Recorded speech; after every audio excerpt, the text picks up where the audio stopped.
Good evening.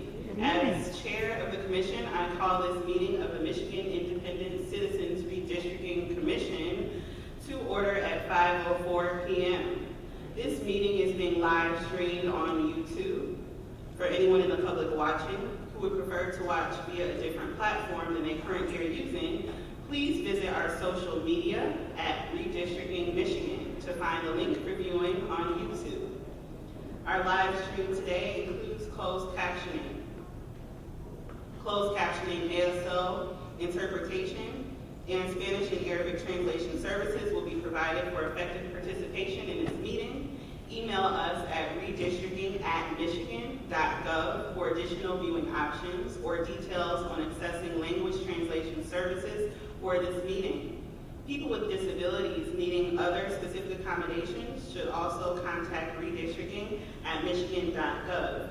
This meeting is being recorded and will be available at www.michigan.gov/MICRC for viewing at a later date. This meeting is also being transcribed, and those transcriptions will be made available and posted on michigan.gov/MICRC along with written public comment submissions. There is also a public comment portal that may be accessed by visiting michigan.gov/MICRC. This portal can be utilized to post maps and comments which can be viewed by the commission and the public. Members of the media who may have questions before, during, or after the meeting should direct those questions to Edward Woods III, our Communications and Outreach Director for the Commission at woodse3@michigan.gov. For the purposes of the public watching and public record, I will turn to the Michigan Department of State staff to take note of the commissioners present. Good evening, commissioners. Please say present when I call your name. If you are attending the meeting remotely, please announce during roll call that you are attending the meeting remotely, and unless your absence is due to military duty, announce your physical location by stating the county, city, township, or village, and the state from which you are attending the meeting remotely. I'll start with Doug Clark. Present. Juanita Curry.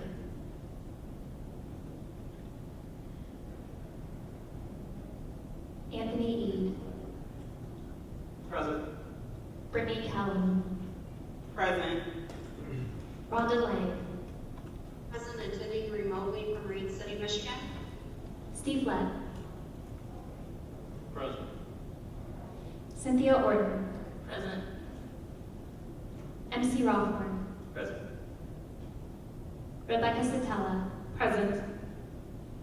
Janice Villette. Present. Aaron Wagner.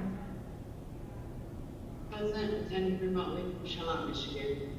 Richard Weiss. Present. Dustin Witches. Present. 12 commissioners are present and there is a quorum. Thank you, Michigan Department of State staff. And now we'll have our welcome and introductions. If there are no objections, hearing no objections, we'll have our Commissioner Clark come to us and share a presentation.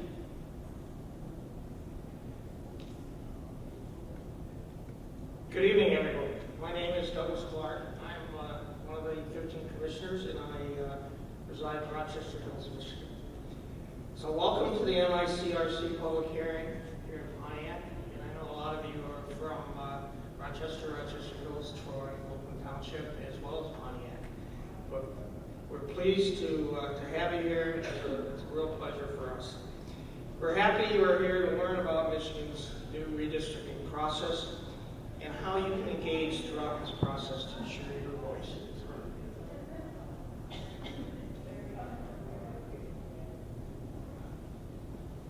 In looking at the agenda, please note that the vast majority of our time this evening is spent listening to you. We are eager to hear your ideas either in person or remotely about the drawing of Michigan's congressional, their House, and their Senate districts. In addition to hearing about district lines, we also want to hear your ideas about communities of interest. In 2018, more than 61% of Michigan voters intentionally and deliberately pass Proposal 2, a ballot initiative for voters and not legislatures to take responsibility for map fairness and public feedback in the redistricting process, and created the Michigan Independent Citizens Redistricting Commission. For the first time in Michigan's history, the MICRC will lead the redistricting process to draw fair and independent maps.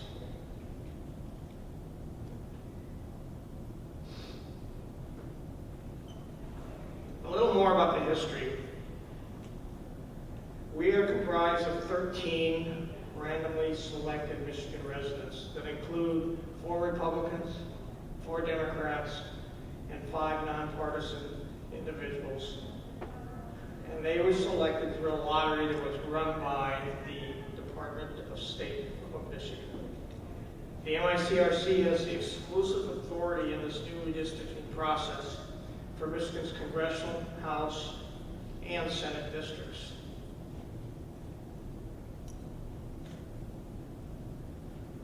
As fellow residents, the MICRC understands your expectations to draw maps in an open and transparent manner that meets constitutional mandates. Our mission and vision exemplifies our resolve not just for today, but for future generations as well. In your interaction with the MICRC and its staff, you should witness the core values of integrity, respect, transparency, and being purposeful. Once again, we're glad that you're here, and we look forward to hearing from you this evening. At this point, I would like to introduce the commissioners. Why don't we start with Brittany, and we'll run down the table and then back up this table, and then we'll have two that are with us remotely. Again, hello everyone. My name is Brittany Kellum, and I reside in Detroit, Michigan. I've been a native Detroiter my whole life. Good evening, my name is Rebecca Zatella. I live in Canton, Michigan. Hello, Pontiac.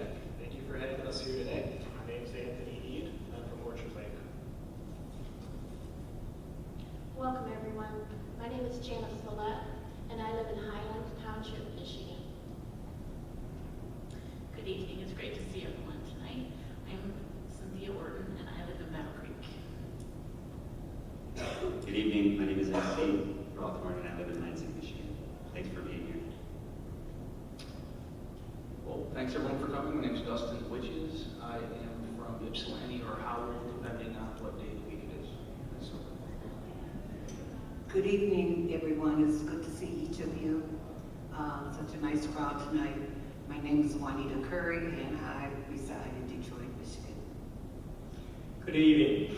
I'm glad to see that you're here tonight so we can hear your opinions. My name is Richard H. Weiss. I live in Saginaw Township in Saginaw, Michigan. Good evening and welcome to the MICRC. My name is Stephen Lett, and I am from Interlochen, Michigan, which is up by Traverse City for those that don't know. We also have with us 2 of the commissioners that are remote. And why don't we start with Rhonda? Good evening. Thank you for joining us tonight. My name is Rhonda Lang, and I am from Reed City, Michigan. And then Aaron. I'm sorry. Hello, everyone. My name is Erin Rettner, and I live in Charlotte, Michigan. Thank you for coming. Thank you very much, and I'll yield back to Chairman Cowell. Thank you so much, Commissioner Clark. We'll move to hear a little bit more about the public hearings and the purpose why we're here this evening. And if I don't hear any objections, hearing no objections, we'll have Commissioner and Vice Chair Zatella talk to us about public hearings. Good evening, everybody. Thank you, Commissioner Kellum. My name is Rebecca Zatella, and I'm the Vice Chair of the Michigan Independent Citizens Redistricting Commission, and I'm going to talk to you a little bit about the purpose of this public hearing. So to ensure fair and impartial maps, the MICRC is required to solicit public input before drawing any redistricting plan for the Michigan Congressional, House, and Senate districts through a minimum of 10 public hearings across the state. We're actually doing 16, and this Pontiac hearing represents number 10 of 16 public hearings. Per the Michigan Constitution, the purposes of the public hearings are to inform the public about the redistricting process, to share the purpose and responsibilities of the commission, and to solicit information from you about potential redistricting plans for Michigan's congressional House and Senate districts. So what is redistricting? Every 10 years, following a U.S. Census, district lines for U.S. Congressional, State House, and State Senate must be redrawn in states across the country to accurately reflect the populations. The process of drawing district lines is known as redistricting. In Michigan, here are the district lines that need to be redrawn for the 2022 election cycle. The first is going to be the Michigan Congressional, which will have 13 districts. The second is the Michigan Senate, which will have 38 districts. Lastly, we will have the Michigan House, which will have 110 districts. The MICRC is the sole entity responsible for drawing the district lines. The MICRC operates in an impartial and transparent process to instill integrity in the redistricting process. The MICRC's public outreach represents fairness, awareness, transparency, and engagement that seeks to obtain at least 10,000 distinct public comments in the redistricting process. The MICRC must adopt maps for Michigan's 13 congressional, 38 Senate, and 110 House districts. The districts should be drawn to meet applicable federal and state laws, including the Voters' Rights Act. As mandated by the U.S. Constitution, equal population refers to the amount of people in the district. Other redistricting criteria that we are required to consider is that the districts be geographically contiguous, that we have to consider communities of interest, and I'll touch on that a bit in the next slide. Numbers 4 and 5 relate to political parties. We can't give a disproportionate advantage to any political party, and we can't favor or disfavor any incumbent elected official or candidate for office. We also have to reflect consideration of county, city, and township boundaries. And lastly, we need to try to keep our districts reasonably compact. So what are communities of interest? Communities of interest include, but aren't limited to, populations that share cultural or historic characteristics or economic interests. They do not include relationships with political parties, incumbents, or candidates. So a community of interest could include something like an arts district, a neighborhood, maybe a school district, particular agricultural communities like maybe cherry producers, waterfront communities, and so much more. So you get to define what the community of interest is and share it with the commission. So what does the MICRC want to know about your community of interest? We want to know what the name is that you would give your community. We want to know what the common bond is that creates your community's shared identity. We also would like to know the geographic area covered by your community. What government policies are important to your community, and how would keeping your community intact enhance the quality of your representation in Congress or the Michigan legislature. Lastly, we want to know if there are nearby areas that strengthen or potentially weaken your community of interest. So why are we here?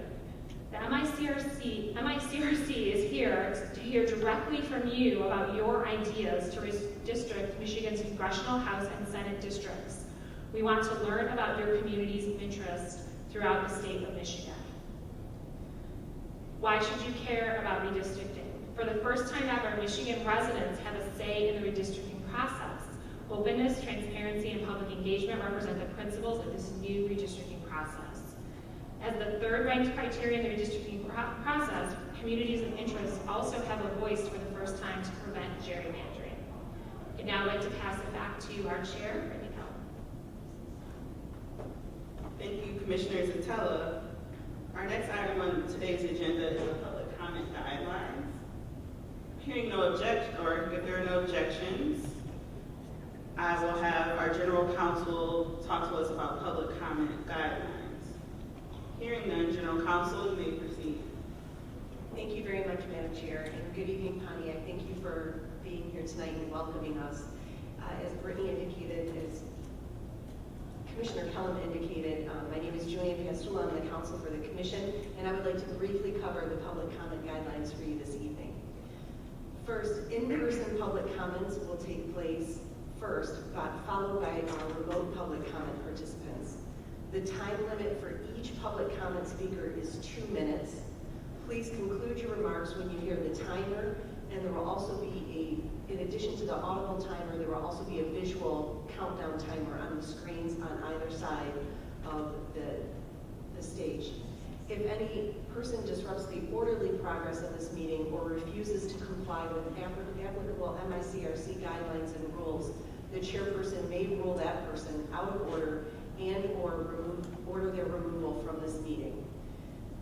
Please provide public comment and or submit your proposed maps in the public comment portal, which is available at www.michigan.gov/MICRC. Thank you again for the opportunity, and we look forward to hearing from each and every one of you. Thank you, General Counsel, for providing that information to our guests and for reminding us the procedure about public comment.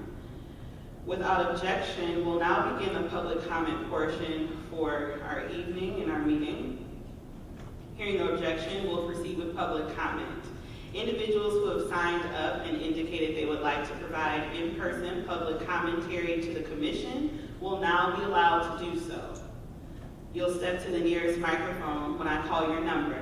You'll have 2 minutes, as General Counsel just stated, to address the Commission.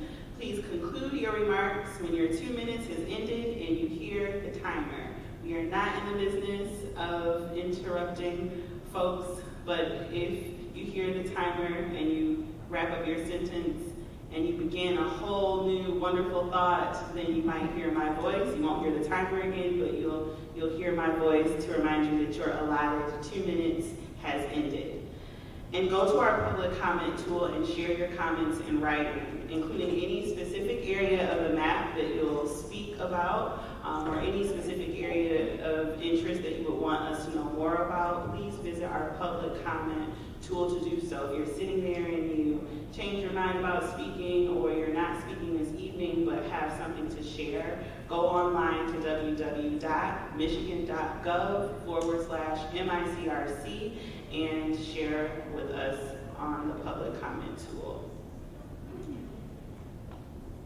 First in line, and we're kind of a tight group here, so sometimes I call 4 numbers and folks stand in line. Don't feel like you have to stand in line, but for tonight, you will just step to the microphone to the left or my right, whichever is closest to you. So number 1, if you are ready and present, you can step to the microphone that's closest to you. Hi. Hi, good evening. I'm Teresa Majoli, and I am from Rochester Hills here in Oakland County. Thank you, all of you, for the work that you're doing to listen to the voices of the residents in this redistricting process. Rochester Hills shares a deep history with its surrounding communities, especially Rochester and Oakland Township. This history traces back to 1817, when these communities were first settled, and continues even today.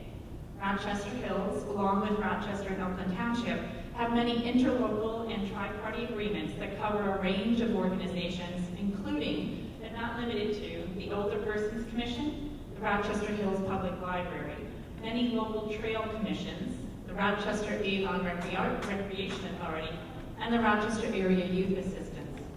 Other community organizations, such as the Greater Rochester Chamber of Commerce, covers Rochester Hills, Rochester, and Oakland Township businesses.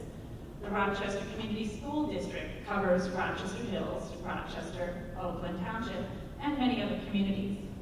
Our faith community is extensive, and the 3 Catholic churches in Rochester, Rochester Hills are grouped together by the Archdiocese of Detroit to provide coordinated services to our communities. And even the post office provides only 1 mailing designation for Rochester, even with several zip codes covering those 3 communities. The Rochester area is how we describe our home and our neighboring communities. It is the place my family has called home for 34 years due to its wonderful programs, services, and common bonds. Please keep Rochester Hills as one community when redistricting, and keep us together with Rochester and Oakland Township. Please recognize our shared history and our vision for working together in support of our residents and businesses. Thank you very much for your consideration.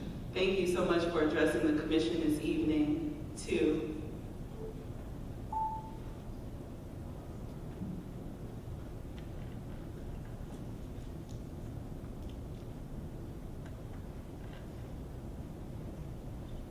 Good evening, Commissioners, and thank you for your time. My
Thank you so much for taking the time to come out and address the commission.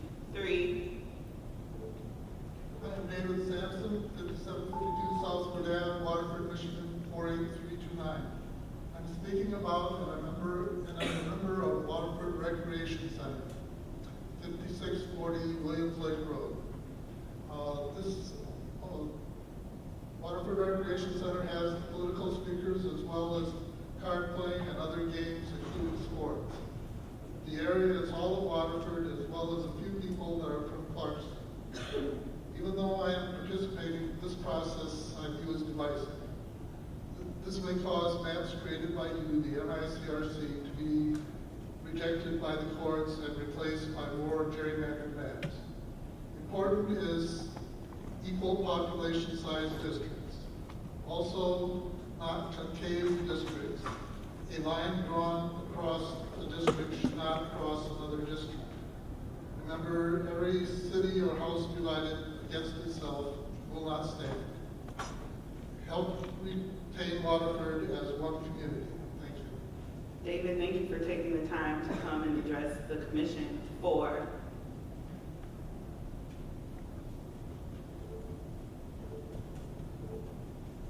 I'm Diane Anderson. Free and fair elections are the bedrock upon which democracies are built.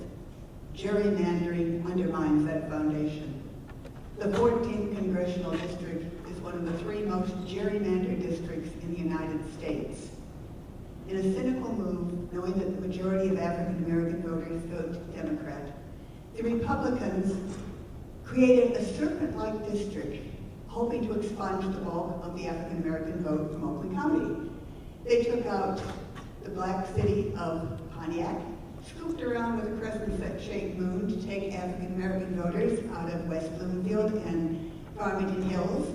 Then they scooped down to take the majority black city of Lathrop Village and the majority black city of Southfield and sent it south into majority black Detroit.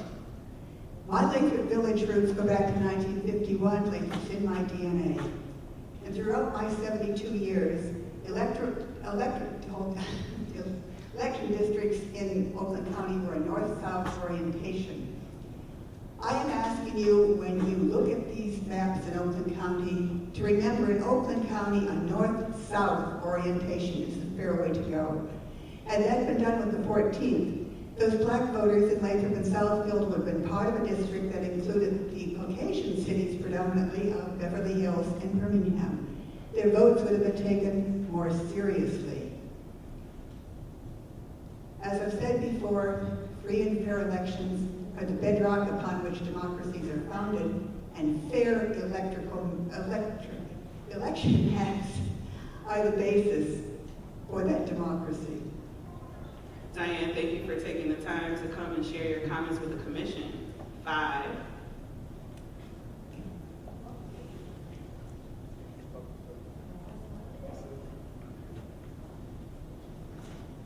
Good afternoon. My name is Lorenzo Rivera from Oxford, Michigan. The surrounding area, the 8th Congressional District, and the reason I'm just here trying to learn, educate myself, and find out hopefully what we voted for this commission to be put in place is to create fair and competitive for our voters. I hope that as you move forward, that you continue to look at compact districting, borderlines, and like other speakers have said before, hopefully we'll stop separating communities to take advantage or disadvantage the voters, not the candidates. I thank you for your time, and I appreciate the invite. Thank you. Lorenzo, we appreciate you and you coming to share your comments with the commission. 6. Yep. My name is Gary Moorhead, and I live in Auburn Hills. First, thank all of you commissioners for your hard work. You're doing a great job for everybody. And here's a special shout out to Commissioner Clark for a great presentation at the Clarkston Library on Monday. He won over a crowd that was very skeptical about this commission. He did a great job. Second, please maximize the number of competitive districts at every level. Start fresh, draw new maps. The old maps were a partisan gerrymander. Nationally, 85% of congressional districts are not competitive. We see what that's doing. And 40% of state legislative races have only one candidate as a result of gerrymandering. This commission was created to end that kind of thing. Please also bear in mind that the terms rural and urban can be code for party identification. If you can respect communities of interest while also drawing districts that don't pack and confirm people in their partisan echo chambers, which is very unhealthy for democracy. Use census data on commuting patterns. Agricultural communities work on and near farms, commuter communities don't. Third, please count partisan prisoners, incarcerated people in their hometowns, which is where they live, which is where they will live unless convicted, or would be most likely to vote after serving a sentence. Finally, my COI. Bouncing back from loss of industry is the common bond shared by Pontiac, Flint, and the areas around and between them where many of their workers live. Putting these communities together in a congressional district would enhance representation for their rebuilding and with a focus on jobs for people who work in those cities, including those who live outside them. If Pontiac and surroundings are included in a Detroit metro area district, its unique interests as a rebuilding smaller urban center are more likely to be overlooked. Thank you for allowing me to comment. Thank you so much for taking the time to share your comment with the commission, and we appreciate you giving a shout out to Commissioner Clark. 7. First, I'd like to thank the Commission for allowing me to speak tonight and for their time and dedication to this project. My name is Bob Yeagley. I live in I live in Troy, Michigan, Oakland County. Maybe I should actually speak instead of read. I've lived there for 18 years. I've spent the better part of 40 years within a 5-mile radius of my current home. I plan on staying in that home for as long as I'm physically capable of doing it. Troy is not just my community of interest or my community, it's my home. And I may be biased, but I think it's a very good place to live. We have our own city government, we have our own fire department and police department, we have our own school system, our own library, we have hospitals that handle the area, and I believe that as Troy currently exists, it is both a diverse and well-run area, community. I believe breaking it up would be detrimental to the organizations, the citizens, and serve no positive purpose. I urge the Commission to leave Troy as it currently is. Thank you again for your time. Thank you for taking the time to address the commission. 8.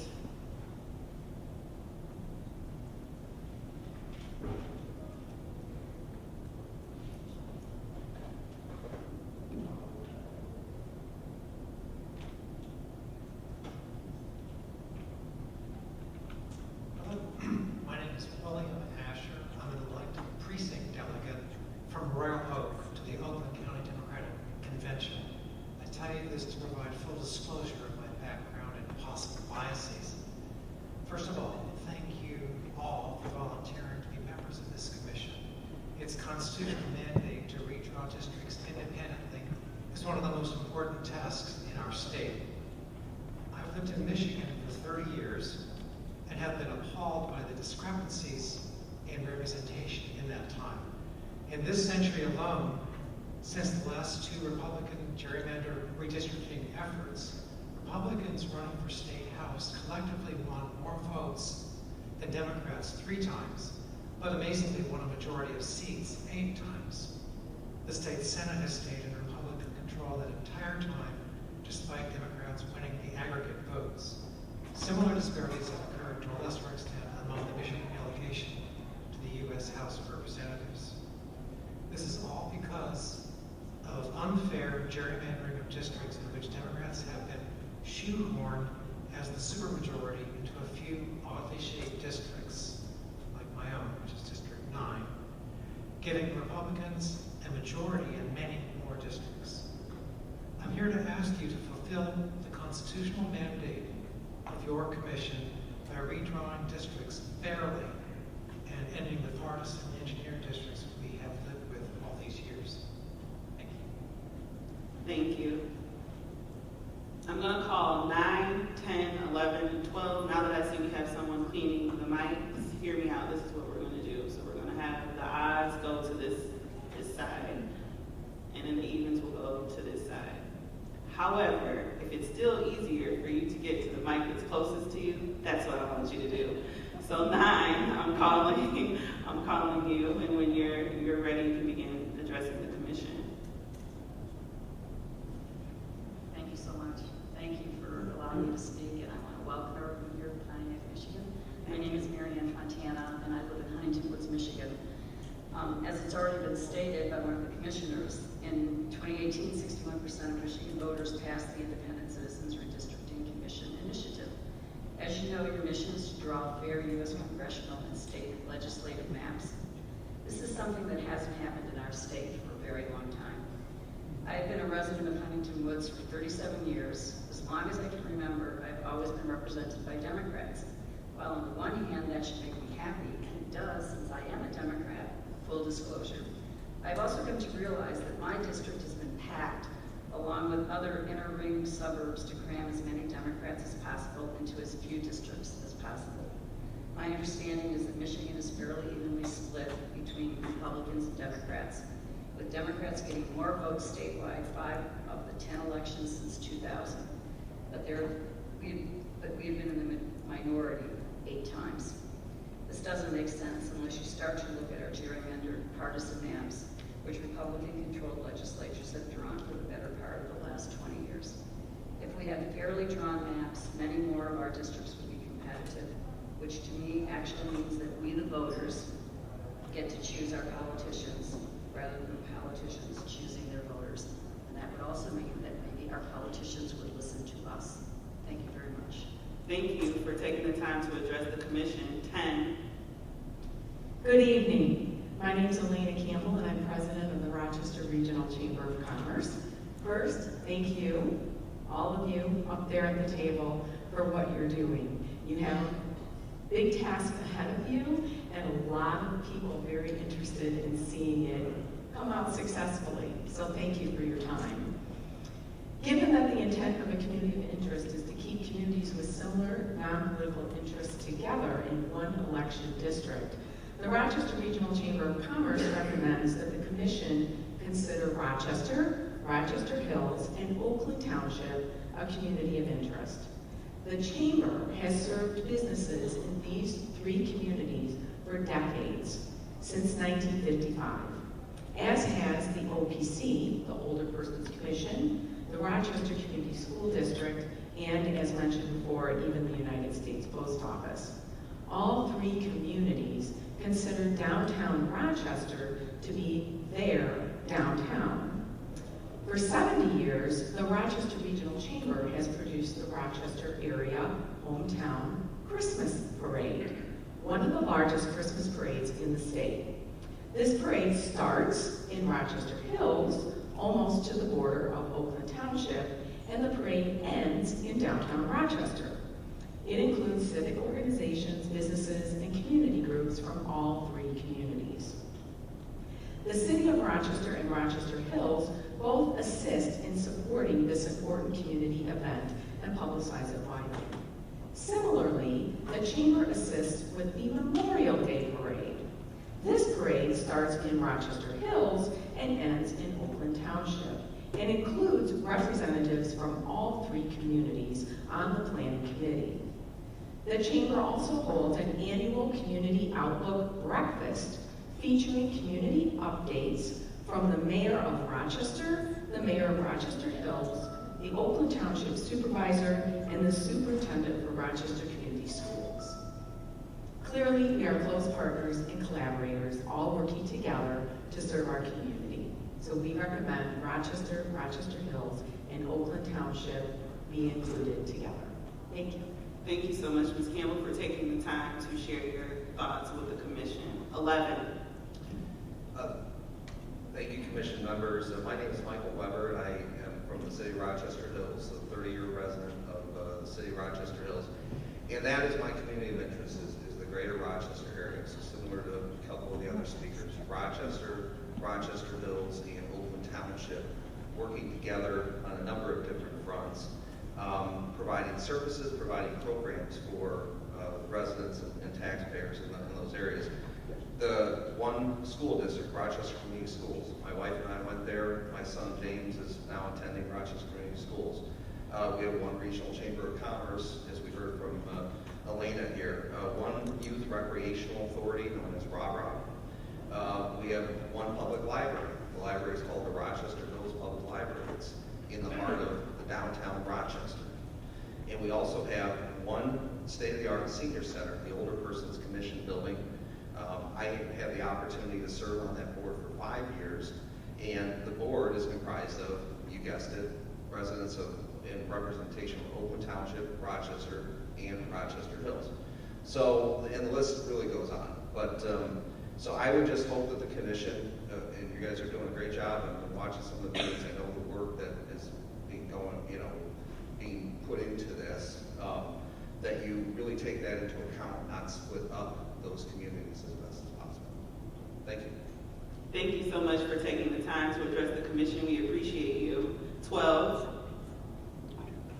Hi, my name is Judy Tully, and my purpose today is to describe the city of the village of Clarkston and the townships of Independence, Springfield, and White Lake as a community of interest and ask for your consideration to create a Michigan House district.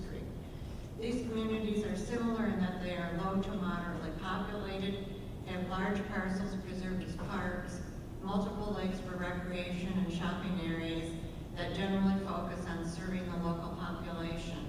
Community boundaries are contiguous. Clarkston is surrounded on all sides by Independence Township.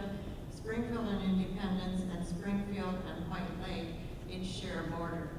The school district ties the communities together. The Clarkston School District, with one high school, a junior high school, and several elementary schools, serves Clarkston and Independence Township and portions of Springfield and White Lake Townships. All Independence Township parks and recreation programs, as well as Deer Lake Beach and Clintonwood Spray Park, extend resident rates to school district homeowners. The Clarkston Independence Township Library cooperates with all those in the Clarkston School District for free library cards. In terms of senior citizens, the Independence Senior Community Center extends resident rates to Clarkston and Springfield Township for fee purposes. Transportation services serve residents over 55 and 18 and above with physical or mental disabilities. In terms of the business community, Clarkston, Independence, and Springfield are members of the Clarkston Chamber of Commerce. All the communities except White Lake contract with the Oakland County Sheriff for police protection.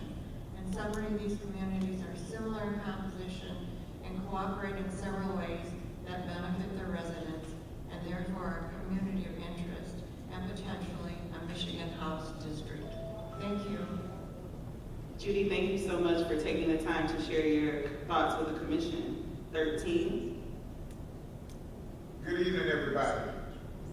Good evening, everybody. Good evening. I am Kermit Williams. I am the Pontiac City Council President, and I wanted to welcome the commission here. I'm so glad that you guys decided to add extra meetings to listen to the people and look at the turnout that you have in this room.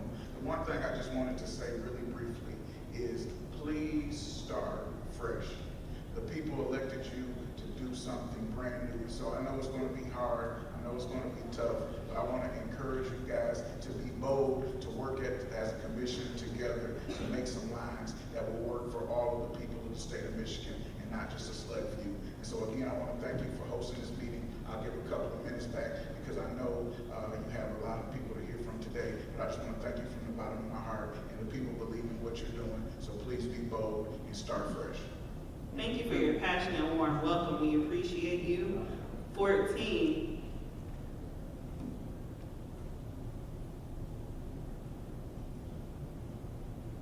Good evening. My name is Tamika Ramsey, and I'm a current resident of the city of Pontiac.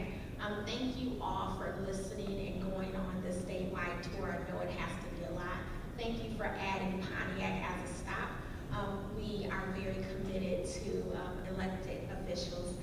And so I just wanted to say, one, The old maps are gerrymandered, so if we start from there, we're starting from a bad place anyway, so if we can just erase that and start over.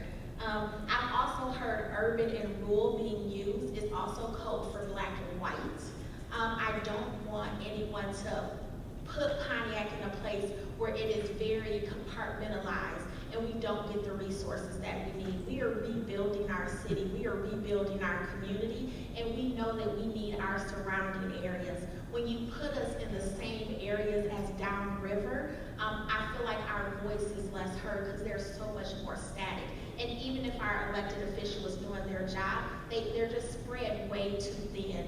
My mother and father moved here from Mississippi, and they moved to Michigan for a better life. My father worked at General Motors, and they're very committed to the survival of their family, of their generations. And if we continue to make elected officials hold the power over us, then we constantly lose. So I am asking that we start brand new, that we don't get in a race war and put all the black and brown people in one area and all the white people in another area. That's just not how life is here. And that we also are committed to making sure that we're hearing and listening everyone. Thank you. Tamika, thank you so much for coming and sharing your comments with the commission. We appreciate you. 15.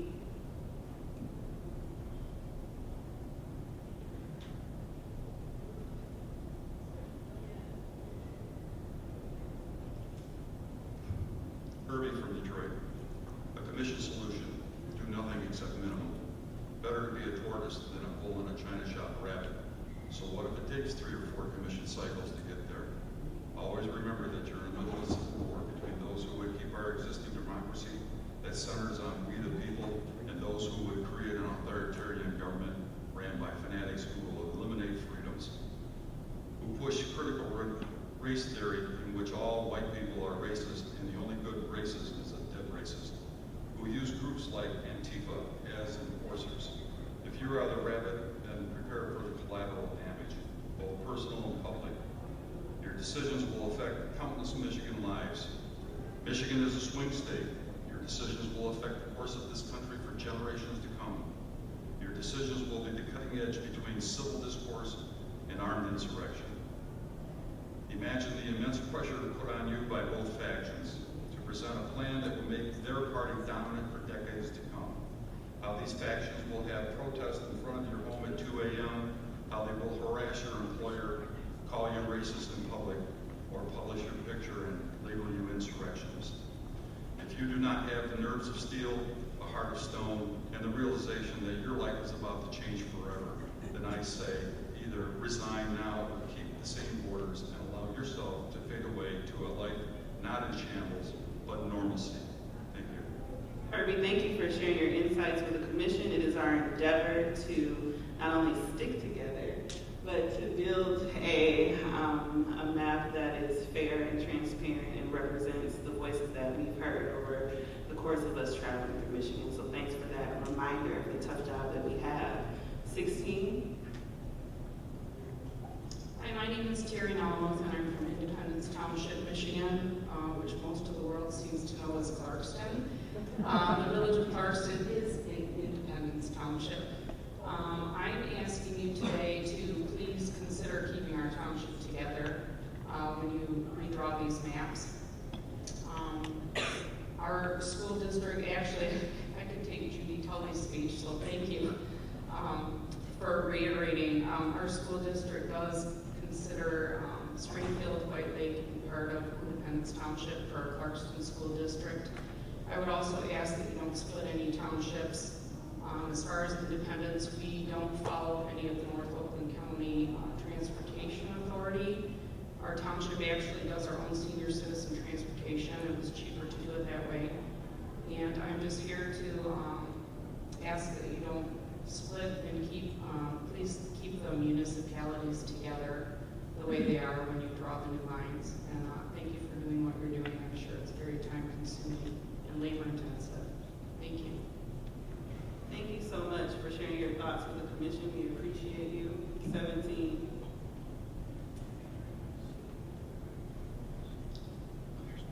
Good evening. My name is Mike Clement. I live in Birmingham.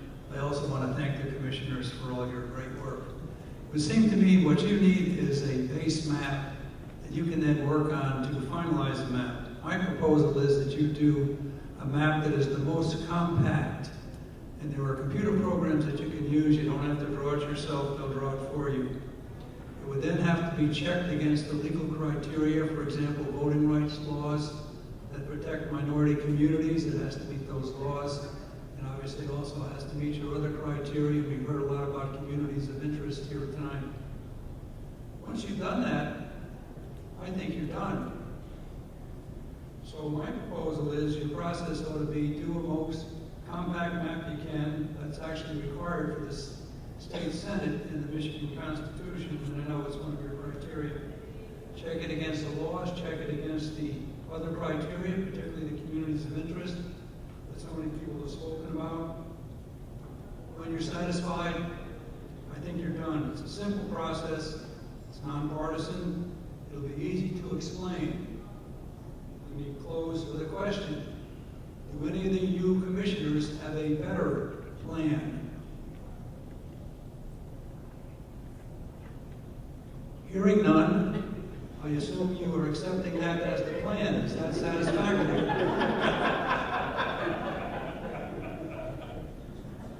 20 seconds left. Does anybody have a better plan?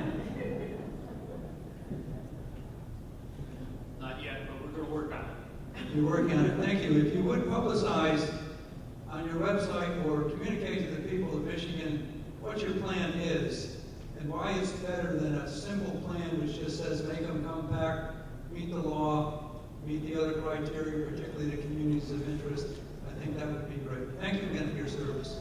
Thank you. Stay tuned because we, of course, will share everything with the public and to be transparent, and we haven't drawn anything yet. 18.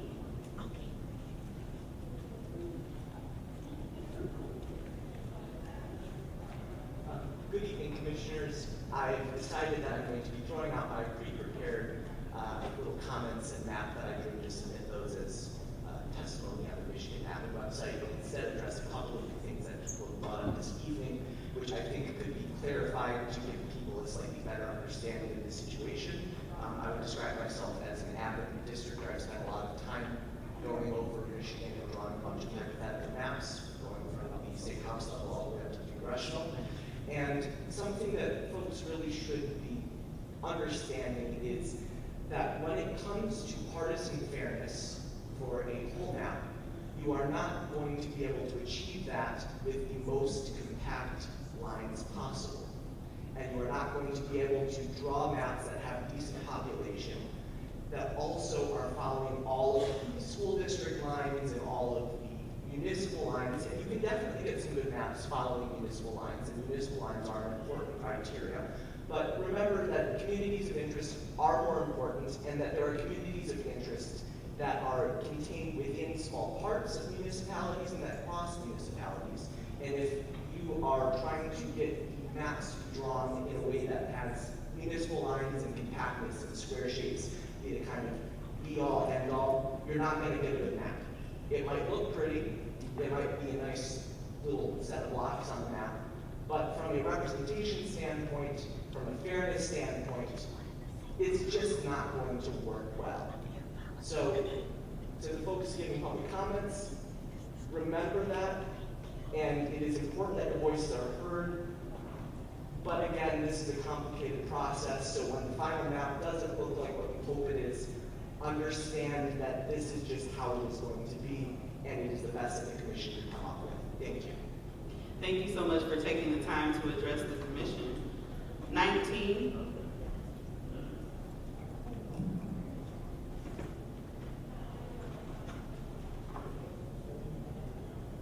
Good evening. I thank everybody on the commission for volunteering to serve. My name is Suzanne Waldrop. I'm a precinct delegate, and I'm also a member of North Oakland Women Making a Difference. And I'm the resident of Orion Township, which is right here on the map of Oakland County.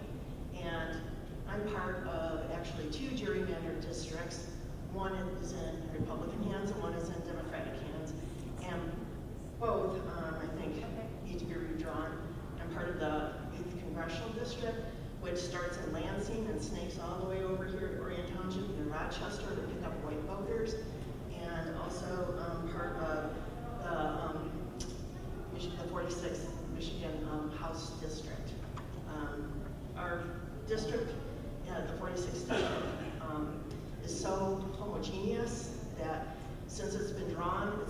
in the possession of one political party, and that leaves 35 to 40% of its residents without ideological representation in the state.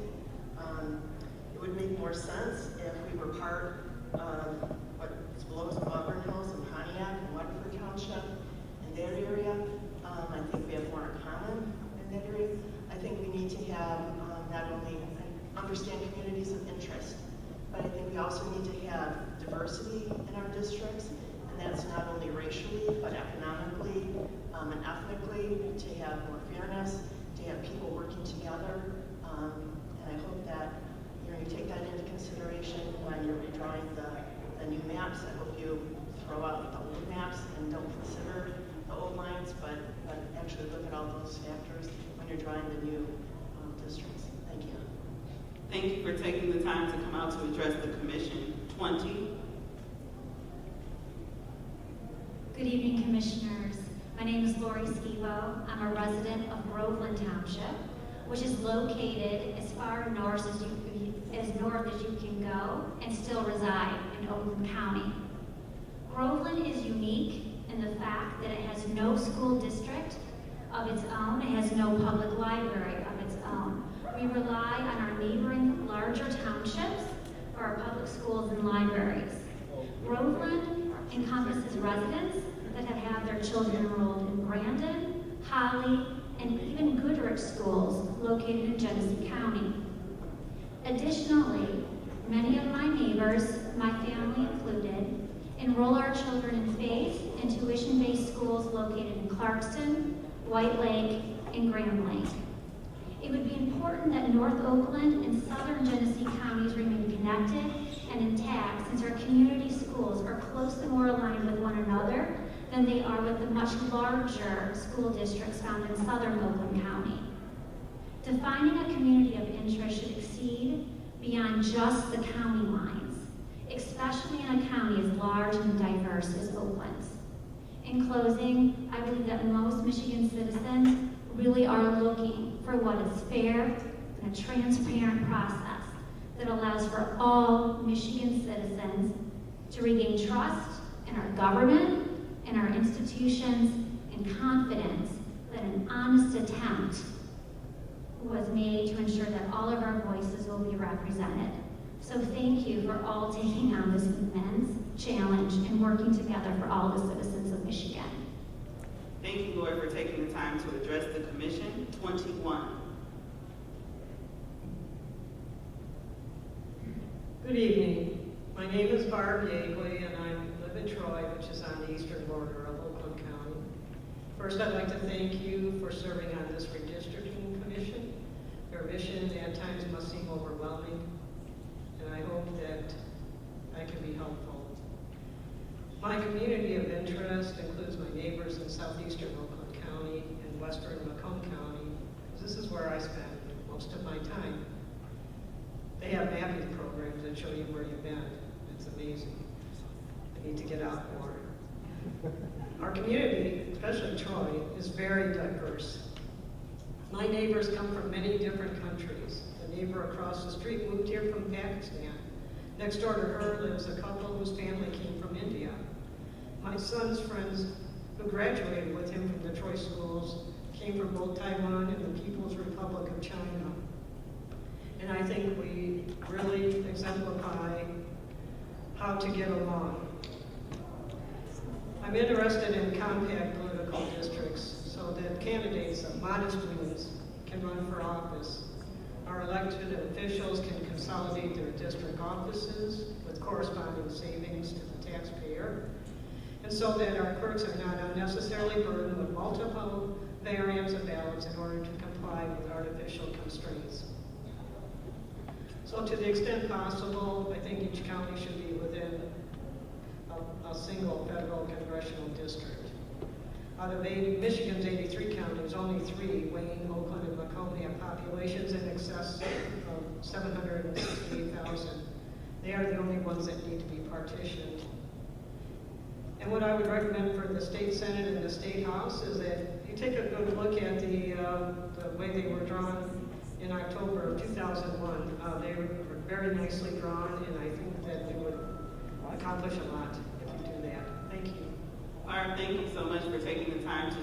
share your thoughts with the commission. As a reminder, if there are other things that you want to say or you speak and you want to say some more, please go and visit our public comment tool, www.michigan.gov/MICRC.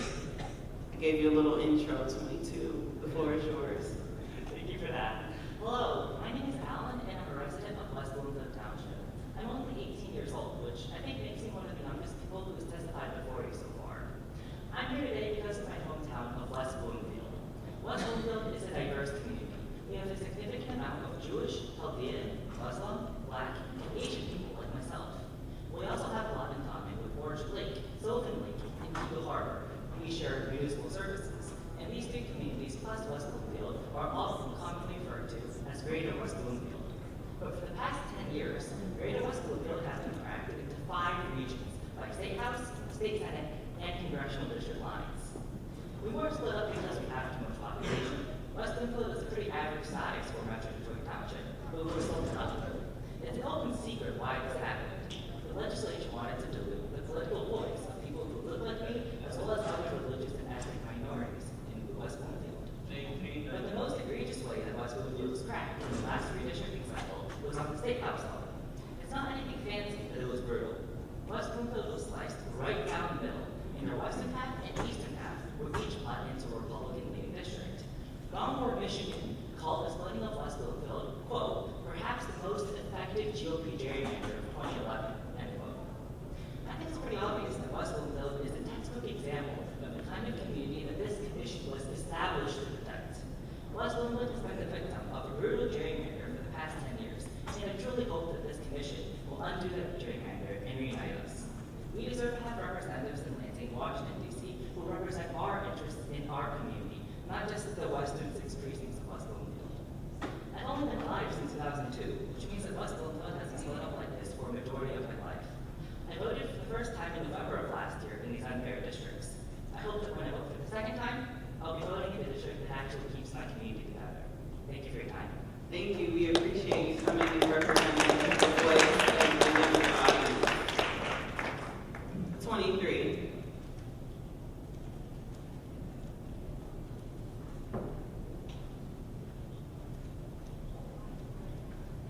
Hello, my name is Doug Scooby. I live in the village of Howard. My long life with white whiskers, I've lived anywhere from Royal, Clawson, Pontiac, Flint. My wife is from Holland, so that's not where I reside. Commission, I'd like to thank you for the work you've done so far and the work we'll do in the future. The task will not be easy, the burden is heavy. You have the support of the communities. Do not try to please everyone. You can't do it. It's impossible. Your task is large. You have my support and the support of many others. I'm using Dorschel for specifics, but I did want to show you my support and my belief that you need to start fresh. Think about what you're doing. Err on the side of caution. You believe you do have the support that you need to move forward. Thank you. Thank you for extending your support and sharing your comments with the commission. 23. I'll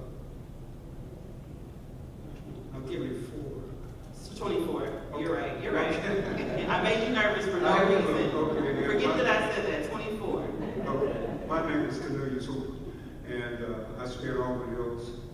And actually, this is the first woman I've met to. I keep up with everything that's going on. And the first and foremost, I want to thank this committee because it's well needed. And I'm sure that you're up for the task. It's a big task, but I believe you can get it done. And keep it in consideration the things that's been happening. And I'm not going to prolong this a long time, but the right committee is together. There's a lot of concern going on. But I ask that you do the right thing in your redistricting. If you're going to redistrict where each individual is afforded the opportunity to vote. By that I mean, don't put it in such a way where those individuals that have been voting don't have an opportunity to get to those polls and vote. That individual should have that choice. And again, I want to thank you for being together as a committee, work diligently. You got my support, and I'll continue to go out and work for that and work for you. And hopefully when you put your committee together in redistrict, you do the right thing and take care of people. Thank you. Cornelius, thank you so much. We value you just as much as you appreciate us. 25.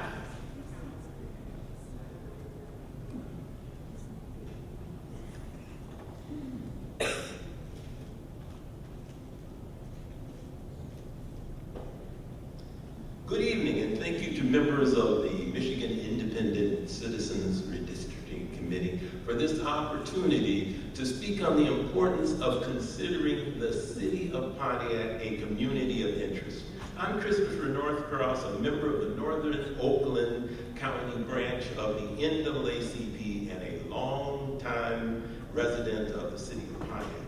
Now, Pontiac is a diverse community of approximately 60,000 people, and it sharply contrasts in terms of racial, social, and economic makeup with its surrounding communities and with much of the rest of Oakland County. Therefore, at the county and state levels of redistricting, Pontiac must be considered a community of interest.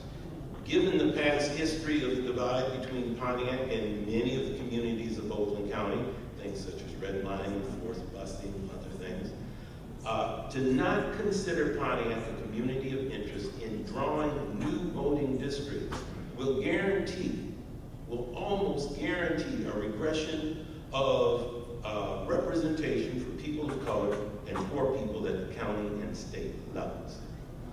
Personally, I also support incarcerated people being counted in the communities that they have come from. I thank you and applaud you for undertaking this great task.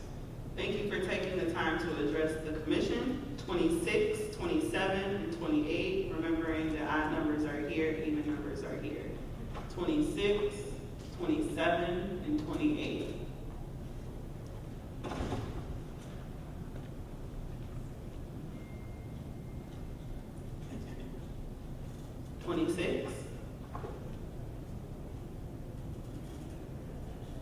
Doesn't look like we have a 26, 27. Are you walking? If there's 27, can you kind of raise your hand? Okay, yep, you're 27. I didn't know if it was you or the person behind you.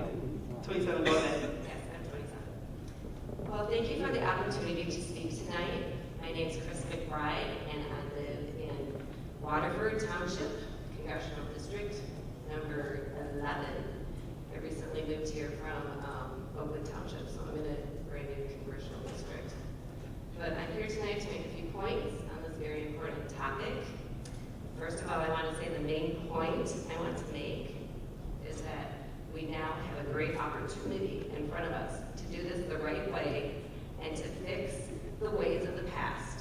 We need to redraw our districts as compact and tight along clusters of shared commonalities for communities of interest that share economic issues, transportation, educational communities, religious communities, and etc. This is very important that these counties and these townships or neighborhoods are not split up as a congressional district. Your job is to keep it nonpartisan for the good of the people within a community. When I look at my district on a map, District 11, it's very strangely oddly shaped, as I know many of them are currently. It looks like a capital letter F to me, which includes where I live in the Waterford-Clarkston area, and it skirts totally around the community of Pontiac. And it goes around and it picks up Birmingham and Troy. And then it goes from the north, like Milford area, and goes all the way down into Wayne County, like Wayne 11 is what they call it. And for me, I don't understand at all why it would go, all the way from Milford all the way down into Livonia. It just doesn't make any sense at all. So, in closing, I just want to say that these congressional districts should look more uniform and regional, like the counties. Please keep the districts compact with localized boundaries drawn around communities of interest. And thank you so much. Thank you so much for taking the time to address the commission. 28.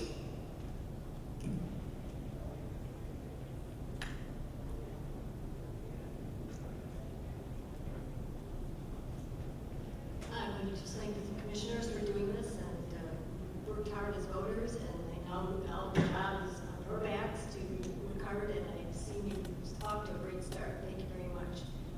I have lived my entire 74 years in the same suburban Detroit area, except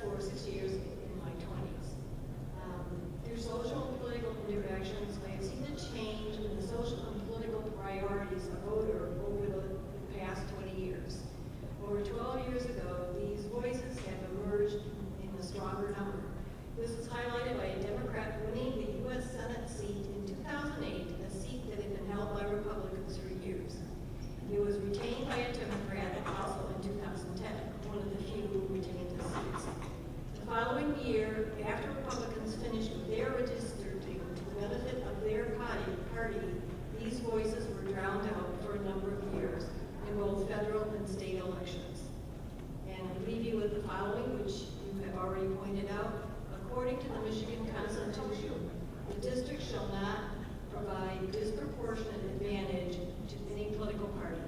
And I will also say there are keywords that I think point to doing it fairly, and people are using these words that hinder this process from happening.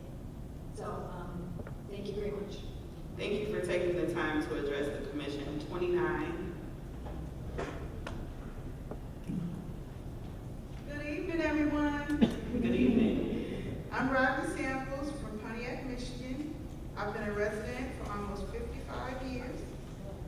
First of all, I would like to thank you all for everything that you're doing, and I appreciate all of your hard work at this task. My message is very simple. Start fresh drawing new maps. Don't start with the old maps. There are partisan gerrymandered. Draw as many competitive districts as possible. Please make our election maps fair and equitable so all votes count. I thank you for everything, and I appreciate it. Robert, we appreciate you taking the time to share with the commission. 30.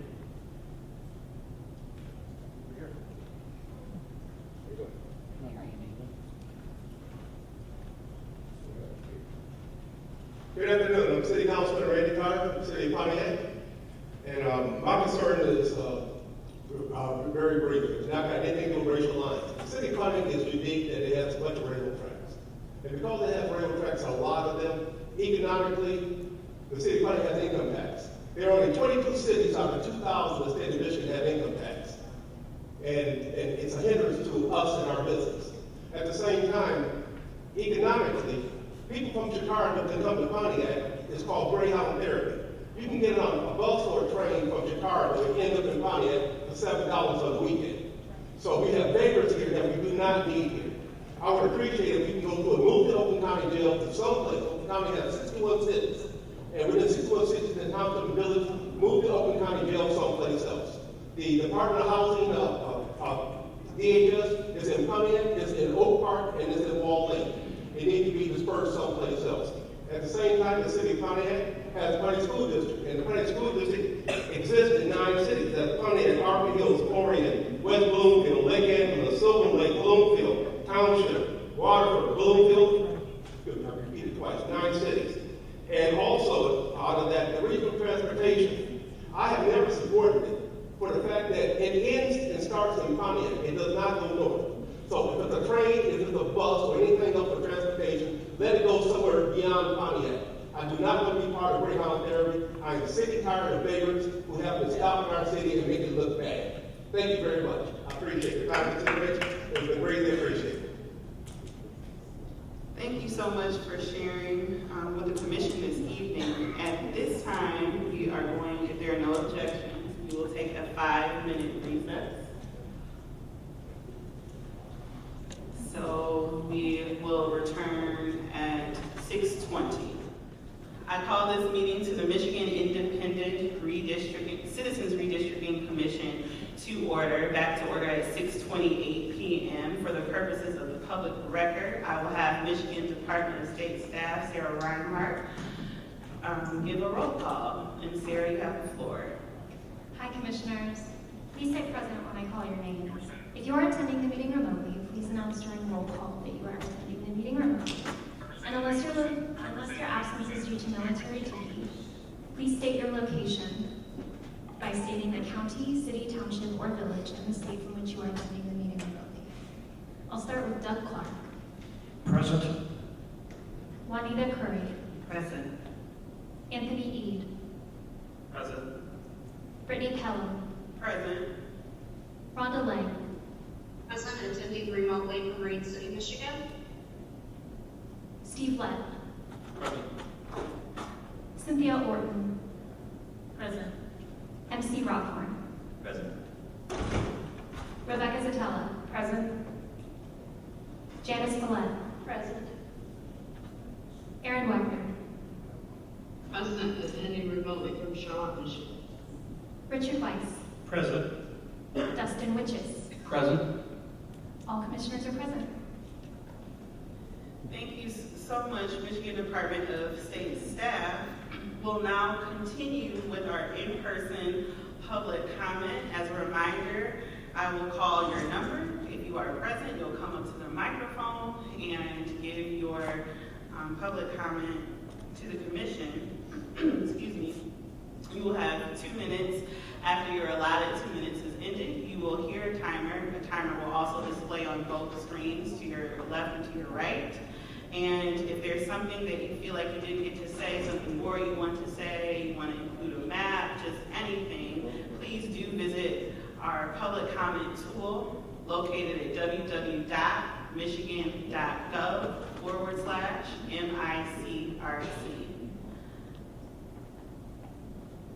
And we'll have number 31. I'll call 31, 32, 33, 34, and the rest of the numbers can be on deck. Odd numbers over here, even numbers over here. Sorry, go ahead. Good evening. My name is Jill Dunphy. I live in Rochester Hills. I've been a resident for over 30 years, and I'm a proud member of the Rochester Pollinators. And I want to thank you all for doing this hard work. You're all very brave, and we appreciate you. So, sorry. Can you hear me now? I don't know if you heard all that. Anyway, my time is... Hold on, let's stop and start your timer over. Oh, thank you. Go. Okay. My name is Jill Dunphy. I'm a 30-year resident of Rochester Hills, and I'm a proud member of the Rochester Pollinators, which is a group that works to create gardens that attract pollinators to yards and parks in the Rochester area. I'm not here to represent them tonight. I'm just here to represent myself as a resident of Rochester Hills, the safest city in Michigan. I think my frustration has been that my community is divided into at least 2 different congressional districts. I have a middle school within walking distance of my house, 2 blocks away, which is not in my congressional district. And I have neighbors north of me who are in yet another congressional district. Our district looks pretty uniform, it's pretty rectangular, but it is divided up in a way that is very unfair, I think, to all the communities involved. For instance, my congressional district includes Livingston County, which couldn't be more different from Rochester and the Rochester area, which is very rural. Rochester is very suburban, professional, a lot of green spaces, outdoor recreation, and Livingston County is more rural and further spread apart.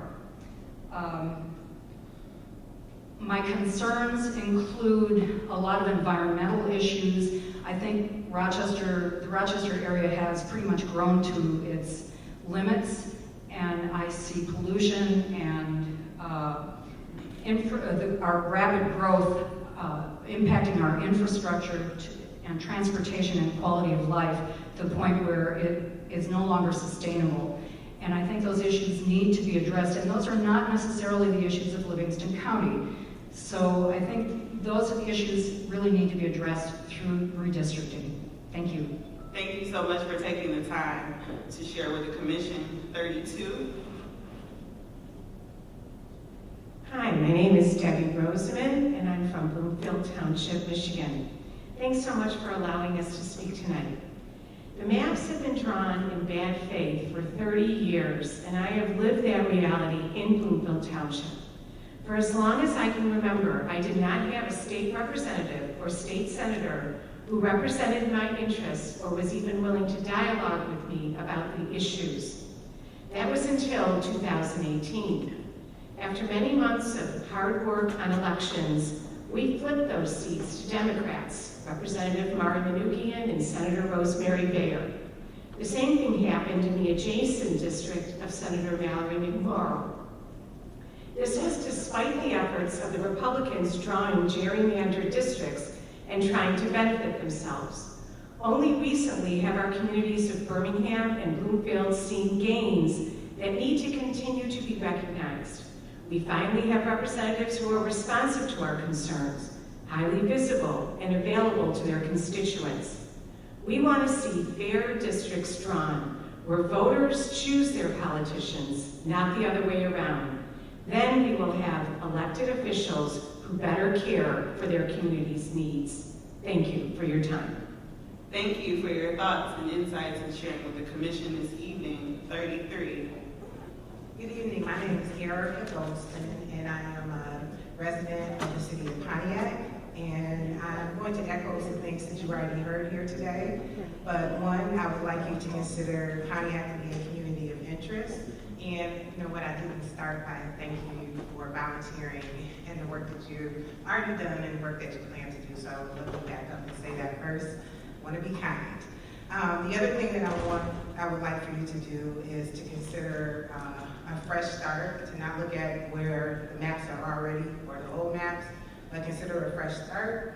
We've already heard about gerrymandering numerous times throughout the evening, so I won't belabor that subject, but I do ask that you draw as many competitive districts as possible. So thank you for your time. Thank you so much for taking the time to address the commission. We appreciate that. 34. Hi, I'm Julianne Reyes, and I live in Rochester Hills, Michigan. And just recently I joined Toastmasters, so I'm not very good at public speaking, but hopefully one day I will be. But everyone here is really good at speaking, and I've learned a lot from everyone. And I appreciate all of your guys' help, or all of you guys listening to us and hearing from us and doing this. This is going to be a hard job for you guys, I'm sure. As I mentioned, I live in Rochester Hills, and I want to just mention that I'd love to see that we would be in a nice, tight, compact group between Rochester Hills, Rochester, and even Oakland Township. I mentioned Toastmasters. All three areas of those groups are represented in that group, and I'm in several other clubs, and it seems like it's always Oakland Township, Rochester Hills, and Rochester. And a few of my neighbors have spoken already about how we share our library and the post office and the OBC Center and different things like that. So it seems like these make sense. Another one of my neighbors has mentioned how the district looks so weird, and it weaves over to Lansing, and it doesn't make sense. And I don't know why this was done. Maybe gerrymandering. I don't know. Someone mentioned. Let's not belabor the point, but let's not do that. Let's make it compact. Make sense of it. I appreciate the gentleman that also said sometimes it's not going to make 100%. So I recognize that, but really work hard to make it fair. So thank you for all your hard work, and thank you for hearing from us. Thank you for taking the time to address the commission. 35. I'm sorry, 35 has chosen not to speak, and I made note of that. 36.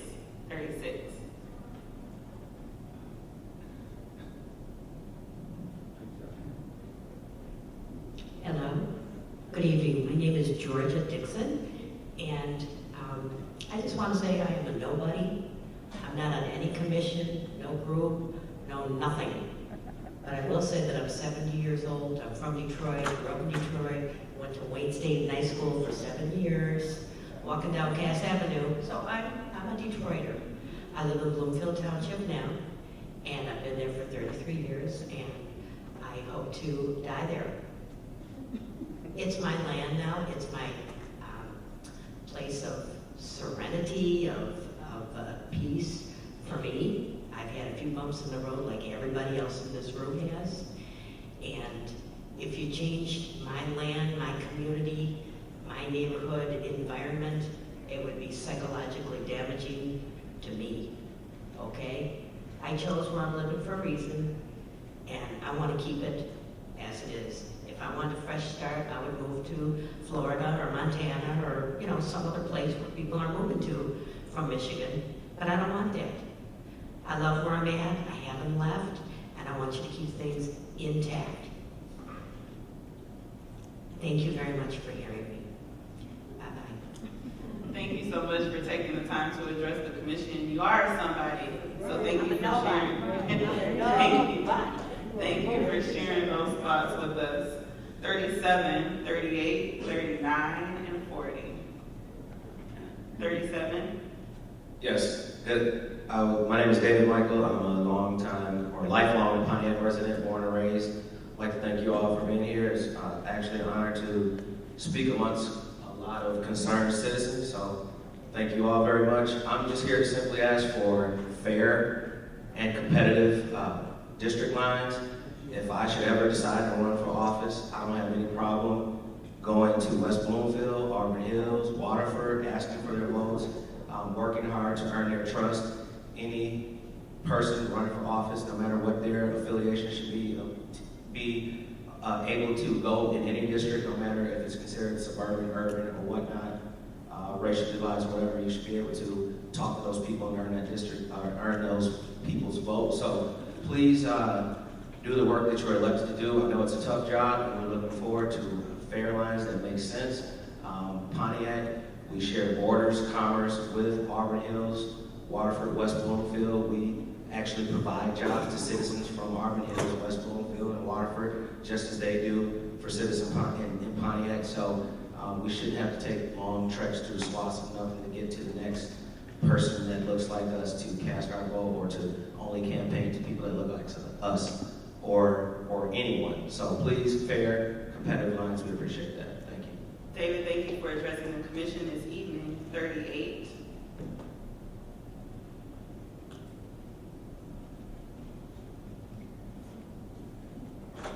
If 38 is not present, 39.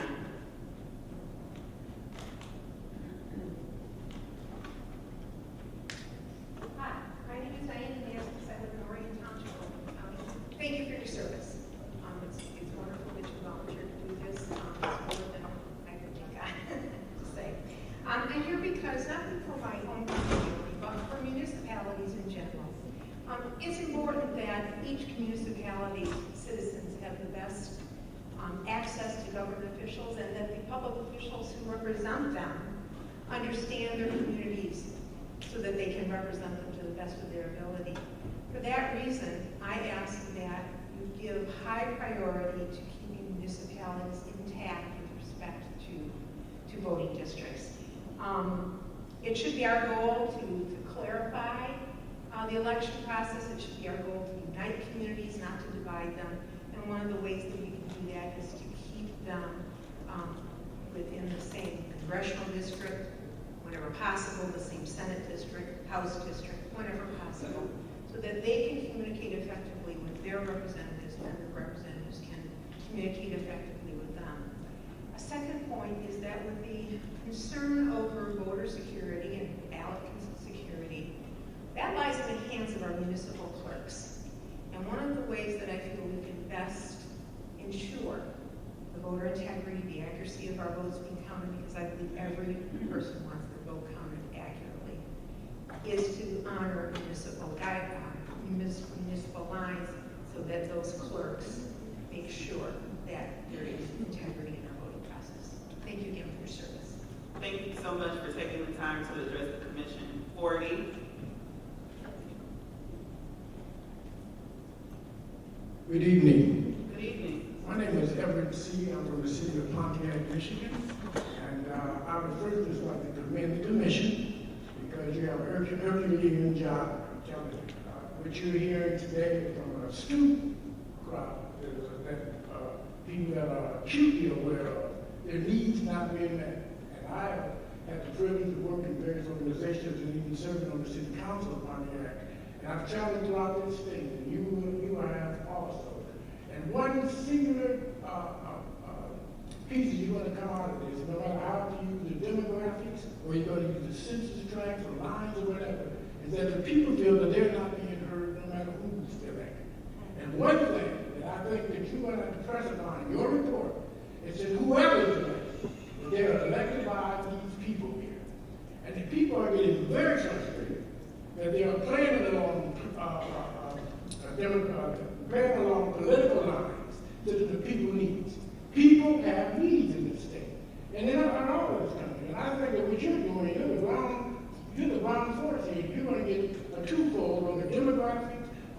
on the census, on the diversity, but also what you're going to ascertain is that the people are quite frustrated with the system that has been benign and doesn't even listen to them, no matter how many schools in it. Nobody can work in it, right?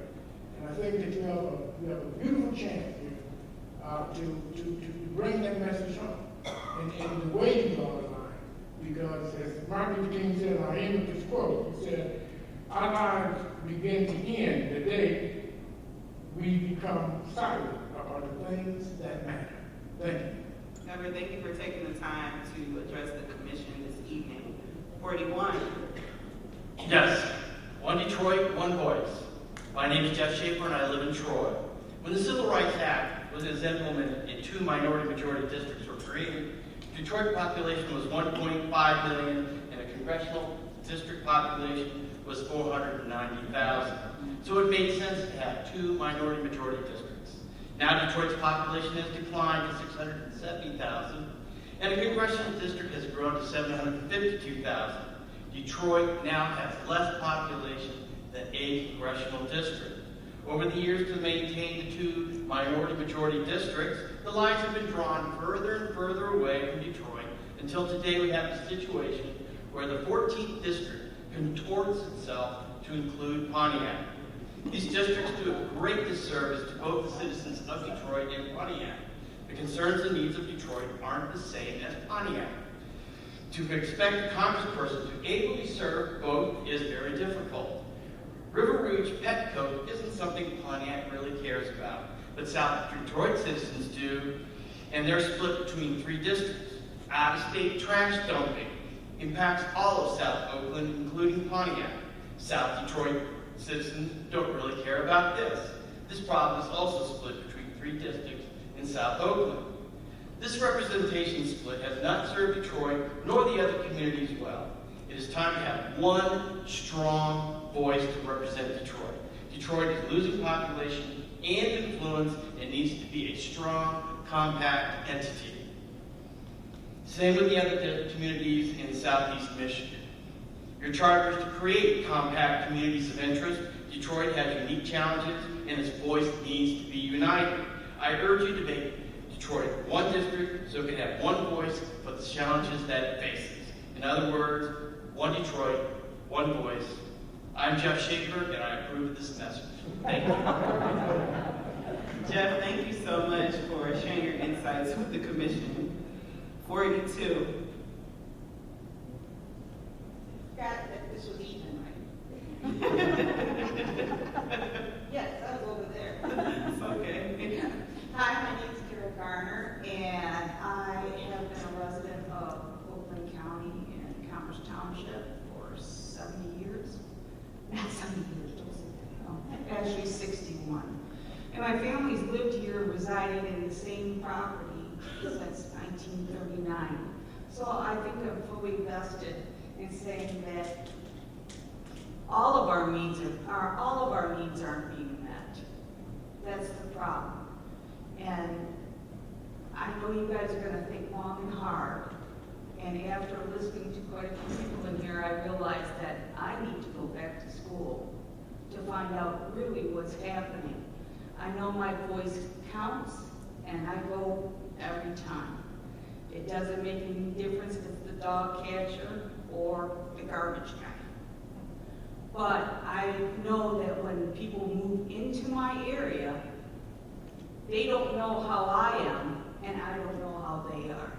And we need to start reaching across and saying, I have this issue, you have that issue. So I think you need to start fresh and new and take into account of various considerations, demographics, census, such. But I just wanted to thank you for the work you're doing, and I wish I was so brave. Thank you. Thank you for addressing the commission. 43.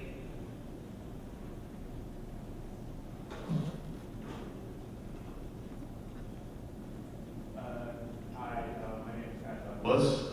Oh, you can hear me now. Good. Yep. My name is Matt Douglas. I wanted to thank the commission for all the work you're doing. I know that you have a lot more work to do across the state with these hearings, and I appreciate what you're doing right now.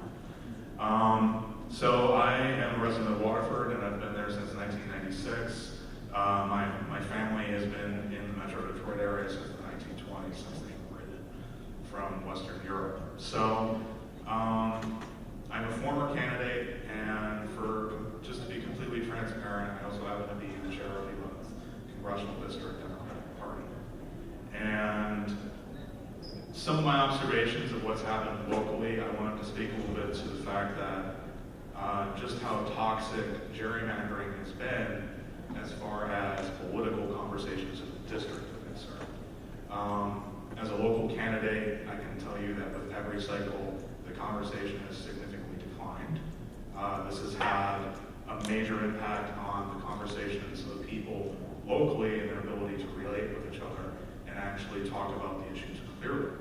So as a result, what I'm asking is that the commission take a special eye, especially for communities like Waterford, which has been packed, cracked, and stacked in every way you can possibly imagine at the state senate, state house, county commission levels for at least the last 2 decades. On the fact that the township itself is representative of about 72,000 people.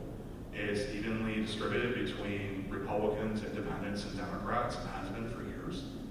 And that until this point, no one party has ever really been able to fully get a grasp on Waterford Township. That's why it's cracked and stacked so often. So when you create a district, please keep that in mind, keep things contiguous and balanced. Thank you. Thank you so much, Kenneth, for sharing with the commission. 44. Okay.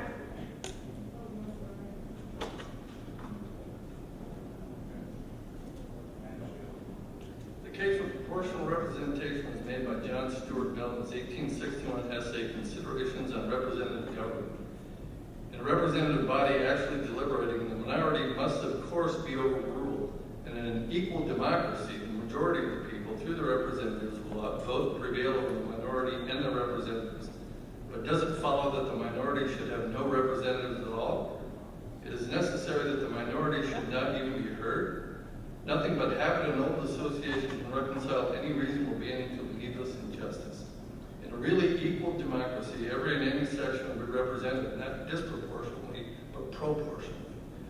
A majority of the electors would always have a majority of the representatives, but a minority of the electors would always have a minority of the representatives. Person for person, they would be as fully representative as the majority. Unless they are, there is not equal government. There is a part whose fair and equal share of influence and representation is withheld, contrary to all just government, but above all, contrary to the principle of democracy, which professes equality as a very root and foundation. In representative democracy, the representatives should represent all substantial segments of society. Our Constitution calls for representatives being apportioned among the several states according to the census. I urge you to reject the Huntington Hill method and the DeHunt method in favor of Jefferson's method, which is the solution our founding fathers came up with in proportion. You can use a divisor that is greater for the federal districts and then use a separate divisor that is equal representation, so we're all equally represented proportionally. This would end up, for example, using the 2010 census of 3 federal districts in Wayne County, with Detroit being its own contiguous compact, albeit concentric, of the 3 in the county. And then it goes on from there. I'll submit my method for mathematics and geometrics to your website.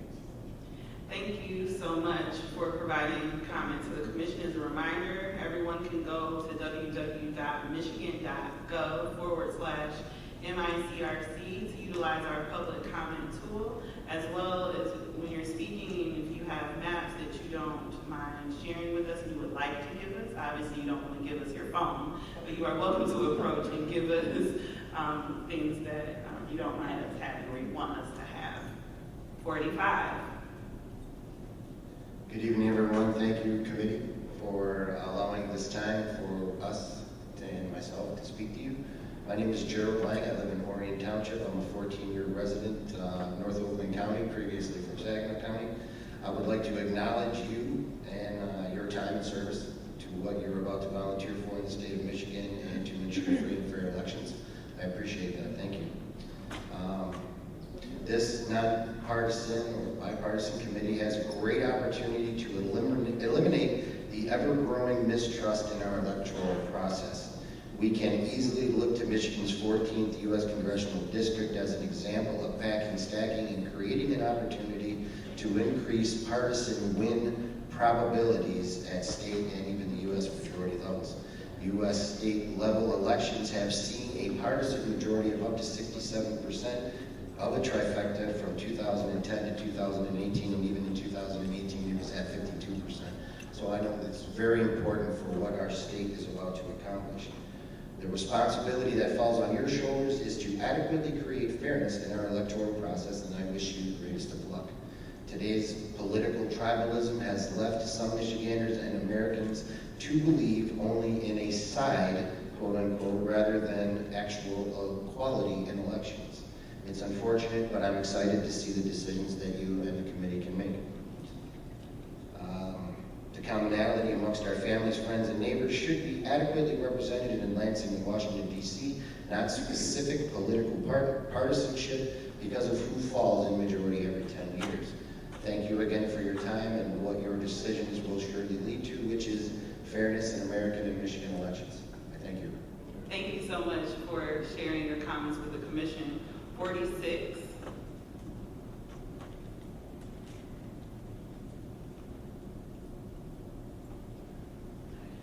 Good evening. I'm Reverend Catherine Desereau. I live in Pontiac. I minister in Pontiac, and I've been a resident of Oakland County since I was 12 years old. So I'm pretty familiar with how Pontiac has become the most disenfranchised city in Michigan. Redlining must stop. Gerrymandering, you can call it whatever you want, is racial bigotry, and it's time it stopped. Pontiac is the county seat of the buildings that are empty in Pontiac can't be used. We have nothing in common with the cities in our district. Every city around us that's in our district is a white, middle-class district, part of the district. It just doesn't make sense that we're a part of this. We need to be looked at realistically. We need to sensibly draw the lines. I have to echo what Councilman Carter spoke about. The train stops in Pontiac. I run a feeding program there with my son. And I can tell you that they put them on the train in Chicago and they say, send them to Pontiac, Michigan. They'll feed them there. We have a rep for being the city that feeds the indigent and the hungry because we have so many. Help us out. Thank you, Reverend Catherine, for sharing your comments with the commission. We appreciate that. 47. Hello there. My name is Scott Stewart, and I first want to sincerely thank you all for hosting this meeting in Pontiac. It definitely means a lot more than you might even know. I also thank you for listening for like 2.5 hours, because y'all aren't elected officials. You ain't used to this. So I know I probably would go home and take a long nap. But anyway, Pontiac, I live there as well. It's an amazing community, but unfortunately, as many in this room have said, has been left behind for far too long and ignored, particularly due to the way that the districts are drawn. I think second, we need to start brand new with our districts. The way that they're drawn now just is not meaningful for where people live, what our interests are, and all of that. And so these districts extend through so many communities, it's impossible for someone to make any sort of meaningful headway, whether you're running, whether you're representing that district, to actually make a difference and hear all those residents' concerns. And thus, that actually leads to people's voices being unheard and people being disenfranchised. I urge you to think about Pontiac as a community of interest. It is also critical, I think, to recognize the major changes that Oakland County has gone through over the last 10 years. And so please make sure that you recognize that piece and that is recognized in our new districts. And finally, please just make sure that every voice counts. Every district should be competitive. There should be no disenfranchising through through the districts, and everybody should be able to have a fair voice. And right now that is not possible, so thank you very much. As always, have a good day. Scott, thank you for taking the time to address the commission. 48.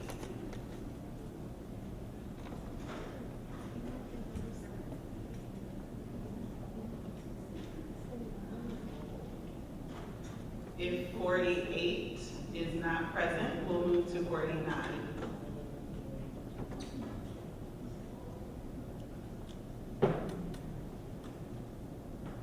48 and 49 are hiding together. We will move to 50.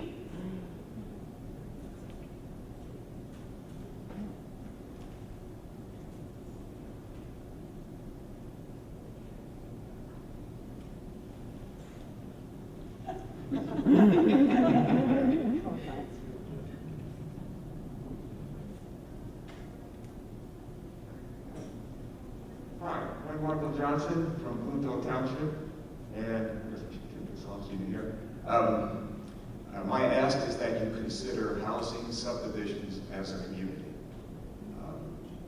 I understand that, so once you draw the macro boundaries, if you can zoom in to the micro level and look and see if they're splitting housing subdivisions.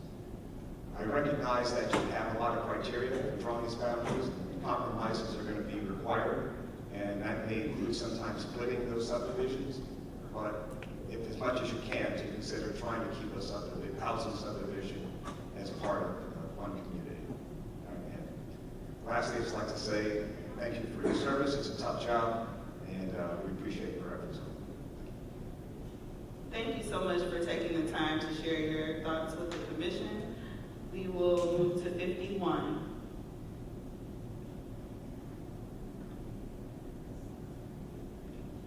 If 51 is not present, 52. You can leave it talk.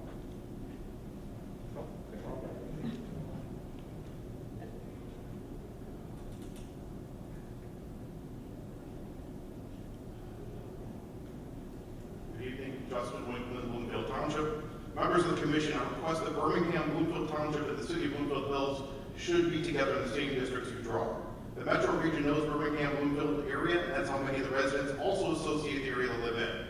For example, the C&G newspaper's Eagle covers Birmingham and Bloomfield, whereas the Observer and the Centric that used to exist had Birmingham and Bloomfield edition as well. Birmingham and Bloomfield Hills school districts overlap between the three communities, and those two school districts should be in the redrawn districts. The significant sections of Bloomfield Township and the city of Bloomfield Hills have Birmingham schools. Prior to having their own zip codes, the mailing and city for Bloomfield used to be Birmingham city mailing address with the zip 48010. So residents who lived in Bloomfield Township and had a Birmingham mailing. This was as recent as the late 1990s. Also, last I knew there was a library resource sharing agreement between Birmingham and Bloomfield Township libraries. Furthermore, the city of Bloomfield Hills has a village that goes to Birmingham for Baldwin Library use. All three communities have Woodward Avenue running through them and participate in the Dream Cruise management and enforcement. Right now, there are two different congressional districts among these three communities, Bloomfield Township, the 9th, and Birmingham, and the city of Bloomfield Hills is the twisting and oddly shaped 11th. Same goes for state senate districts with Bloomfield Township, the 12th, and Birmingham and the city of Bloomfield Hills oddly carved out into the 13th. This fractionalized representation in the last decade has not been ideal for the community. However, State House District 40 includes all three communities. Overall, they request compact districts, especially in the Metro Detroit area. I feel the population of all districts, congressional, Senate, State House, and Senate, should have populations as close as possible to each other. I also do not feel municipalities should be split up unless their population exceeds the size for a single district to be drawn.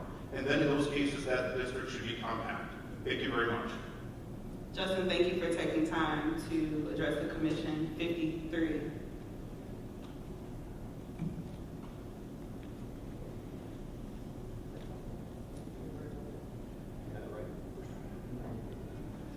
Hello, my fellow Michiganders.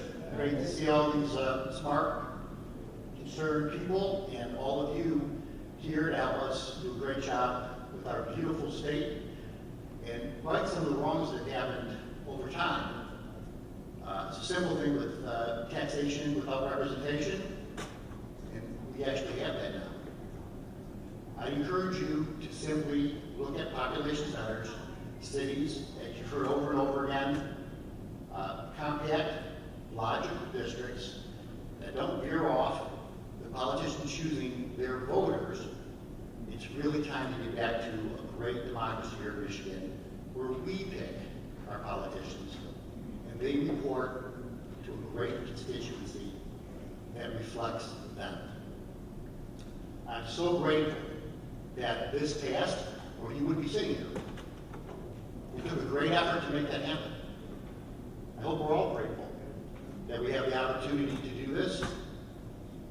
I think I looked, and all of you have pretty big shoulders, and we're really counting on you to be fair, to not be swayed, and to do your best with our communities. You make a huge difference. I'm so proud to be part of the state of Michigan. Love it dearly, for 40 years, and I'm hoping that all of you do too. You'll choose to make districts that represent the communities that they're in. How simple and how wonderful that is. Thank you. Thank you so much. We have a tough job, but the commission and our big shoulders hopes to make each one of you semi-happy. So, 54.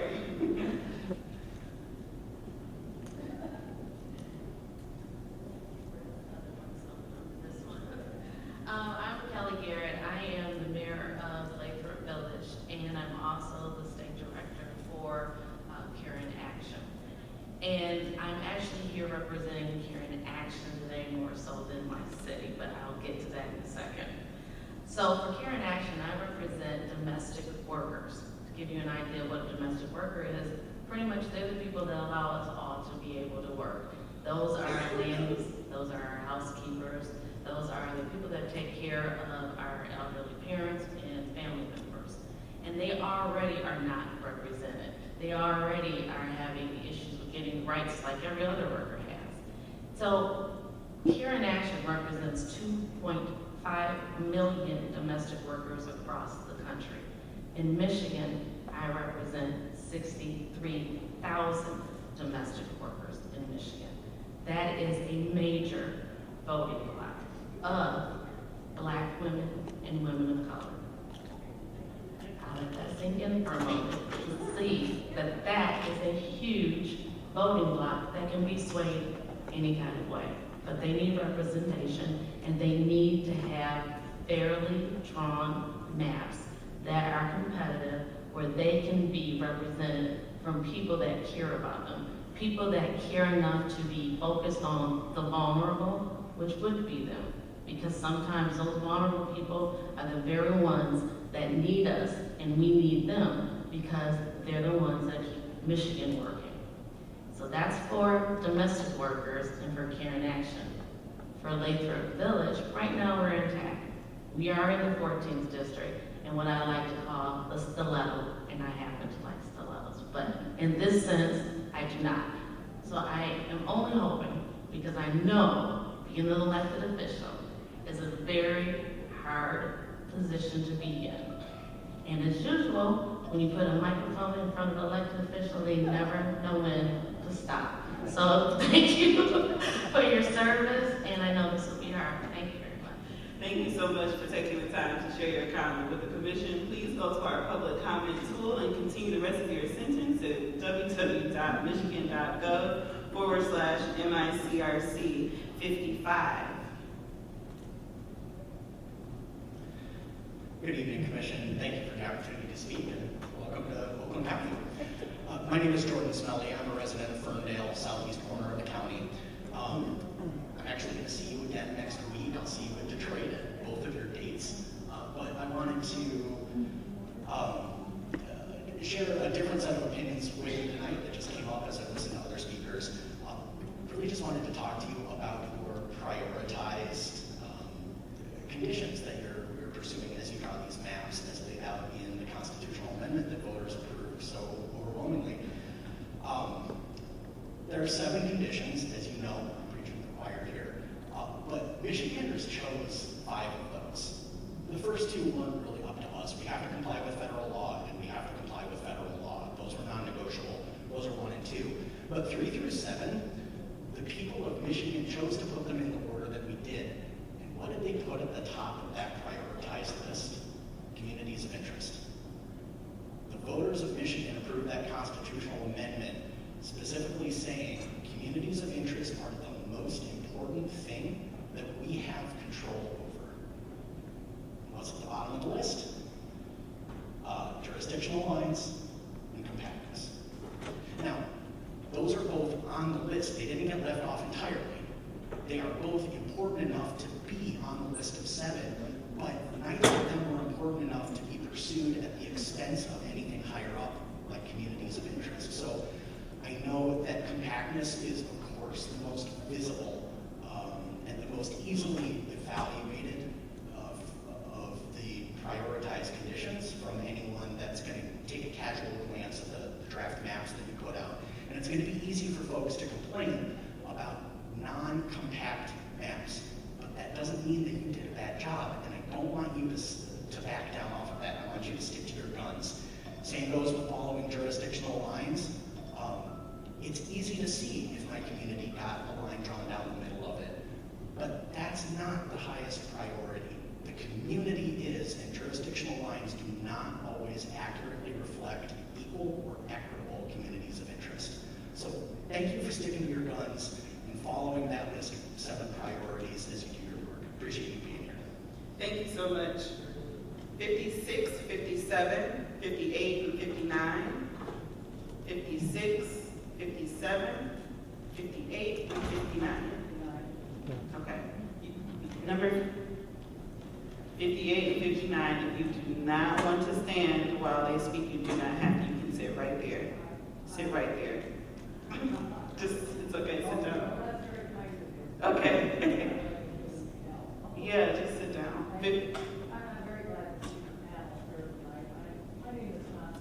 Hold on, I have to call 56. So 50, you'll go after 58. Yep, 56. Good evening, everyone. My name is Kenyatta Bowman. I am a resident of Pontiac, and I'm also on the school board, and I serve as the vice president. I just ask, as a resident, that you please consider stopping the gerrymandering, and also, when you draw the lines, that they're fair and equitable. The citizens of Pontiac, we deserve fairness, and we deserve for the lines to be drawn in an equitable way so that we all can prosper the way we're supposed to. So I thank you all very much, and have a good evening. Thank you for addressing the commission, and have a good evening. 57.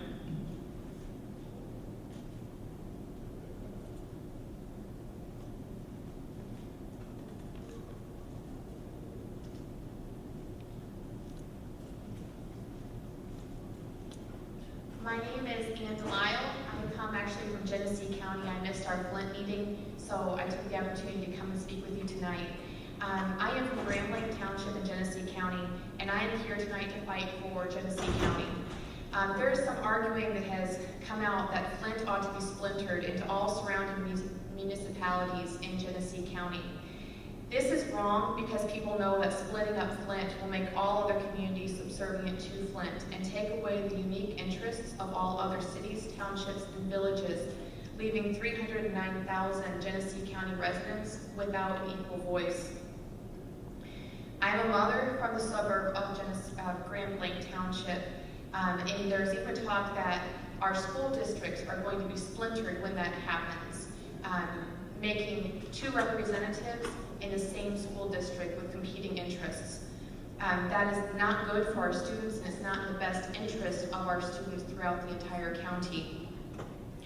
I ask the commission to keep each municipality to itself, even down to each individual school district. The suburbs of Flint are very similar to Lapeer County, and I would personally like to see the 5th district join Lapeer County because the suburbs are our suburbs of Genesee County mirror that of Lapeer County. We have very similar interests to Lapeer County. Our farmers, our rural residents, our suburbs deserve an equal voice.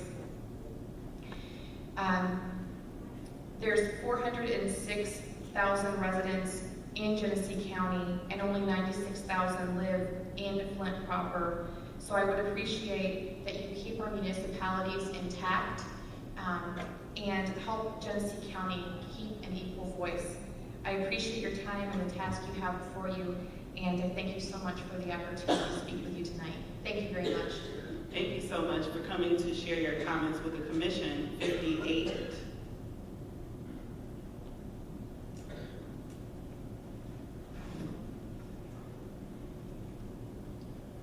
Good evening, Board. Burke CUNY, Rochester Hills, an 80-year-plus veteran of our fine state, loving it here, and so good of you all to lend your ears to people like us that pay the taxes just like you do, and sometimes boards like yours have forgotten what taxes do when there are differencing allocations by districting. And rather than thinking about whether the power of the party will diminish or be strengthened in this area, should not be the major front, which is oftentimes, in my opinion, happened. So, Rochester Hills, Rochester Hills share the same school system, the same library, and even for me, the Old Persons Center, which is massive and supported by both Rochester Hills, Troy, and the neighboring communities. What can I say? Those are twin cities. We certainly hope that they're not split in half. Thank you. Burke, we appreciate you sharing your thoughts with the commission. 59. Thank you. My name is Constance Cumby, and I live in Orion Township, and I'm an activist out there now. I was an activist in Detroit for many years, well enough that I knew the Curry family, Jackie and Charmy. I don't know if the Curry up here is related, but they were dear friends of mine many years ago. He was a county commissioner, and she was the city clerk of Detroit. Succeeded Mr. Bradley, whose attorney I happen to be. I'm now out in Orion Township. I was a city rat, but we moved out there because my husband had a terrible accident in 1979, lost both legs above the knee. And Barry died last November, but we moved out there because he took a job as a social worker out in Oakland County. And the drive was just too much for him in the car with hand controls. So that landed us in Orion Township, which was, of course, a very different environment than Detroit, which was very familiar and friendly turf to me. Now that I'm accustomed and active and acclimated out there, it occurs to me that Orion Township, Oxford, where my grandchildren now live and go to school, Rochester Hills, Oakland Township, and Rochester itself and Auburn Hills are so bound together, I think they need to be within one congressional district. And how bound together they are, I have Alexa. Alexa wakes me up in the morning. I also have Google Home.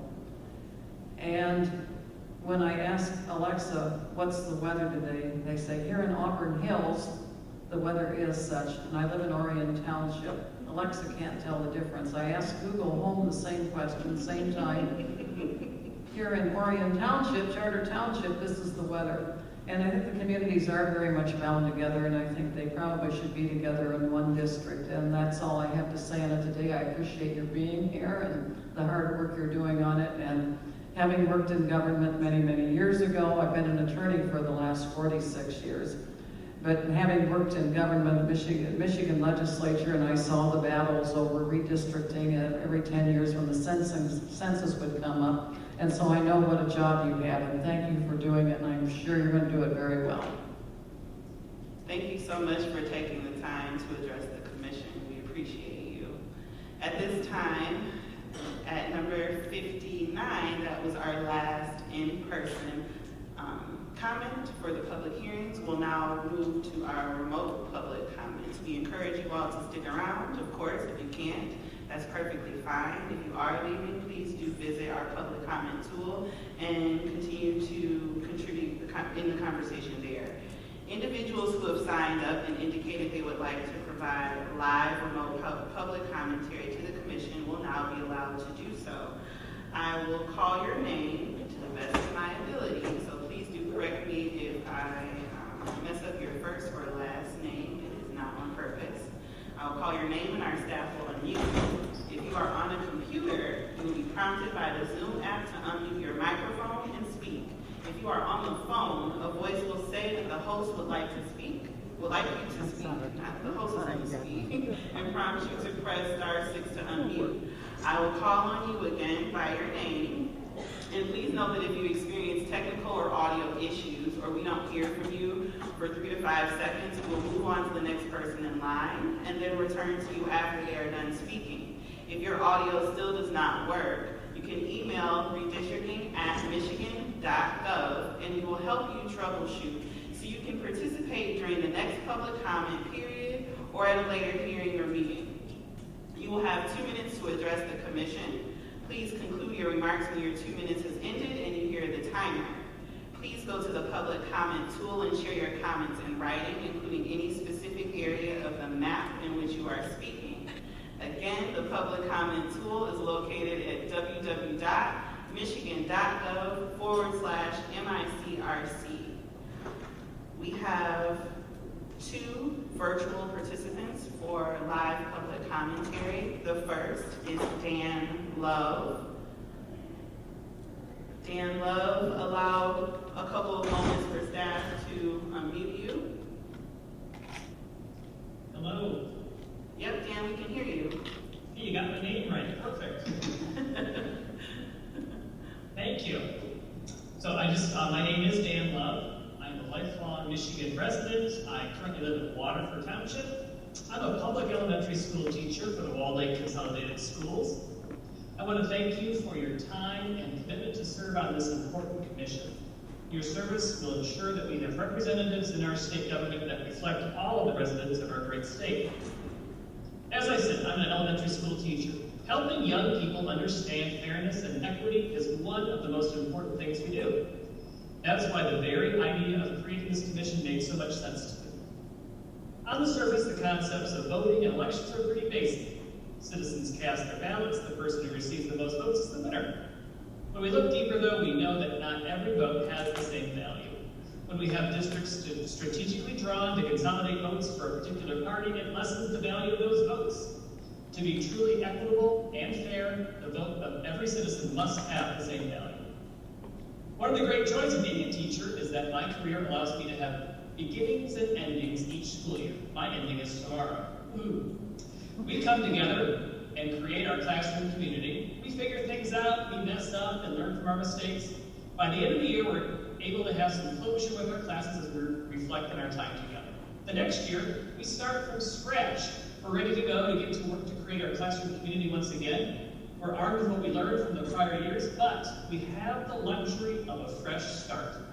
I would encourage this commission to take advantage of this opportunity to use the luxury of this fresh start. Please start with brand new maps. Use this chance to create something new, something fair, something competitive that reflects the will of the voters. Please don't be satisfied to either keep the current lines or make slight adjustments. Please embrace this unique opportunity. Thank you once again for your service and the opportunity to speak this evening. Dan, thank you so much for taking the time to share in our public comment period and speaking to us virtually. Have a good evening. Our second and final remote public comment for this evening is Ellen Dorschel Gordon. Ellen, allow a few moments for staff to unmute you.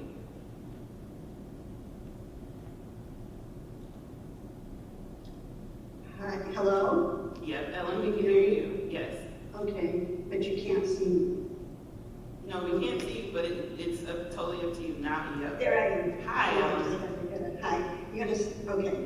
I am also a resident of Pontiac. We seem to be out full force. I am a retired epidemiologist. had the privilege of working at the Oakland County Health Department, the Kalamazoo County Health Department, and then I went to Missouri and went to Jackson County Health Department, and I'm really glad to be back in Michigan.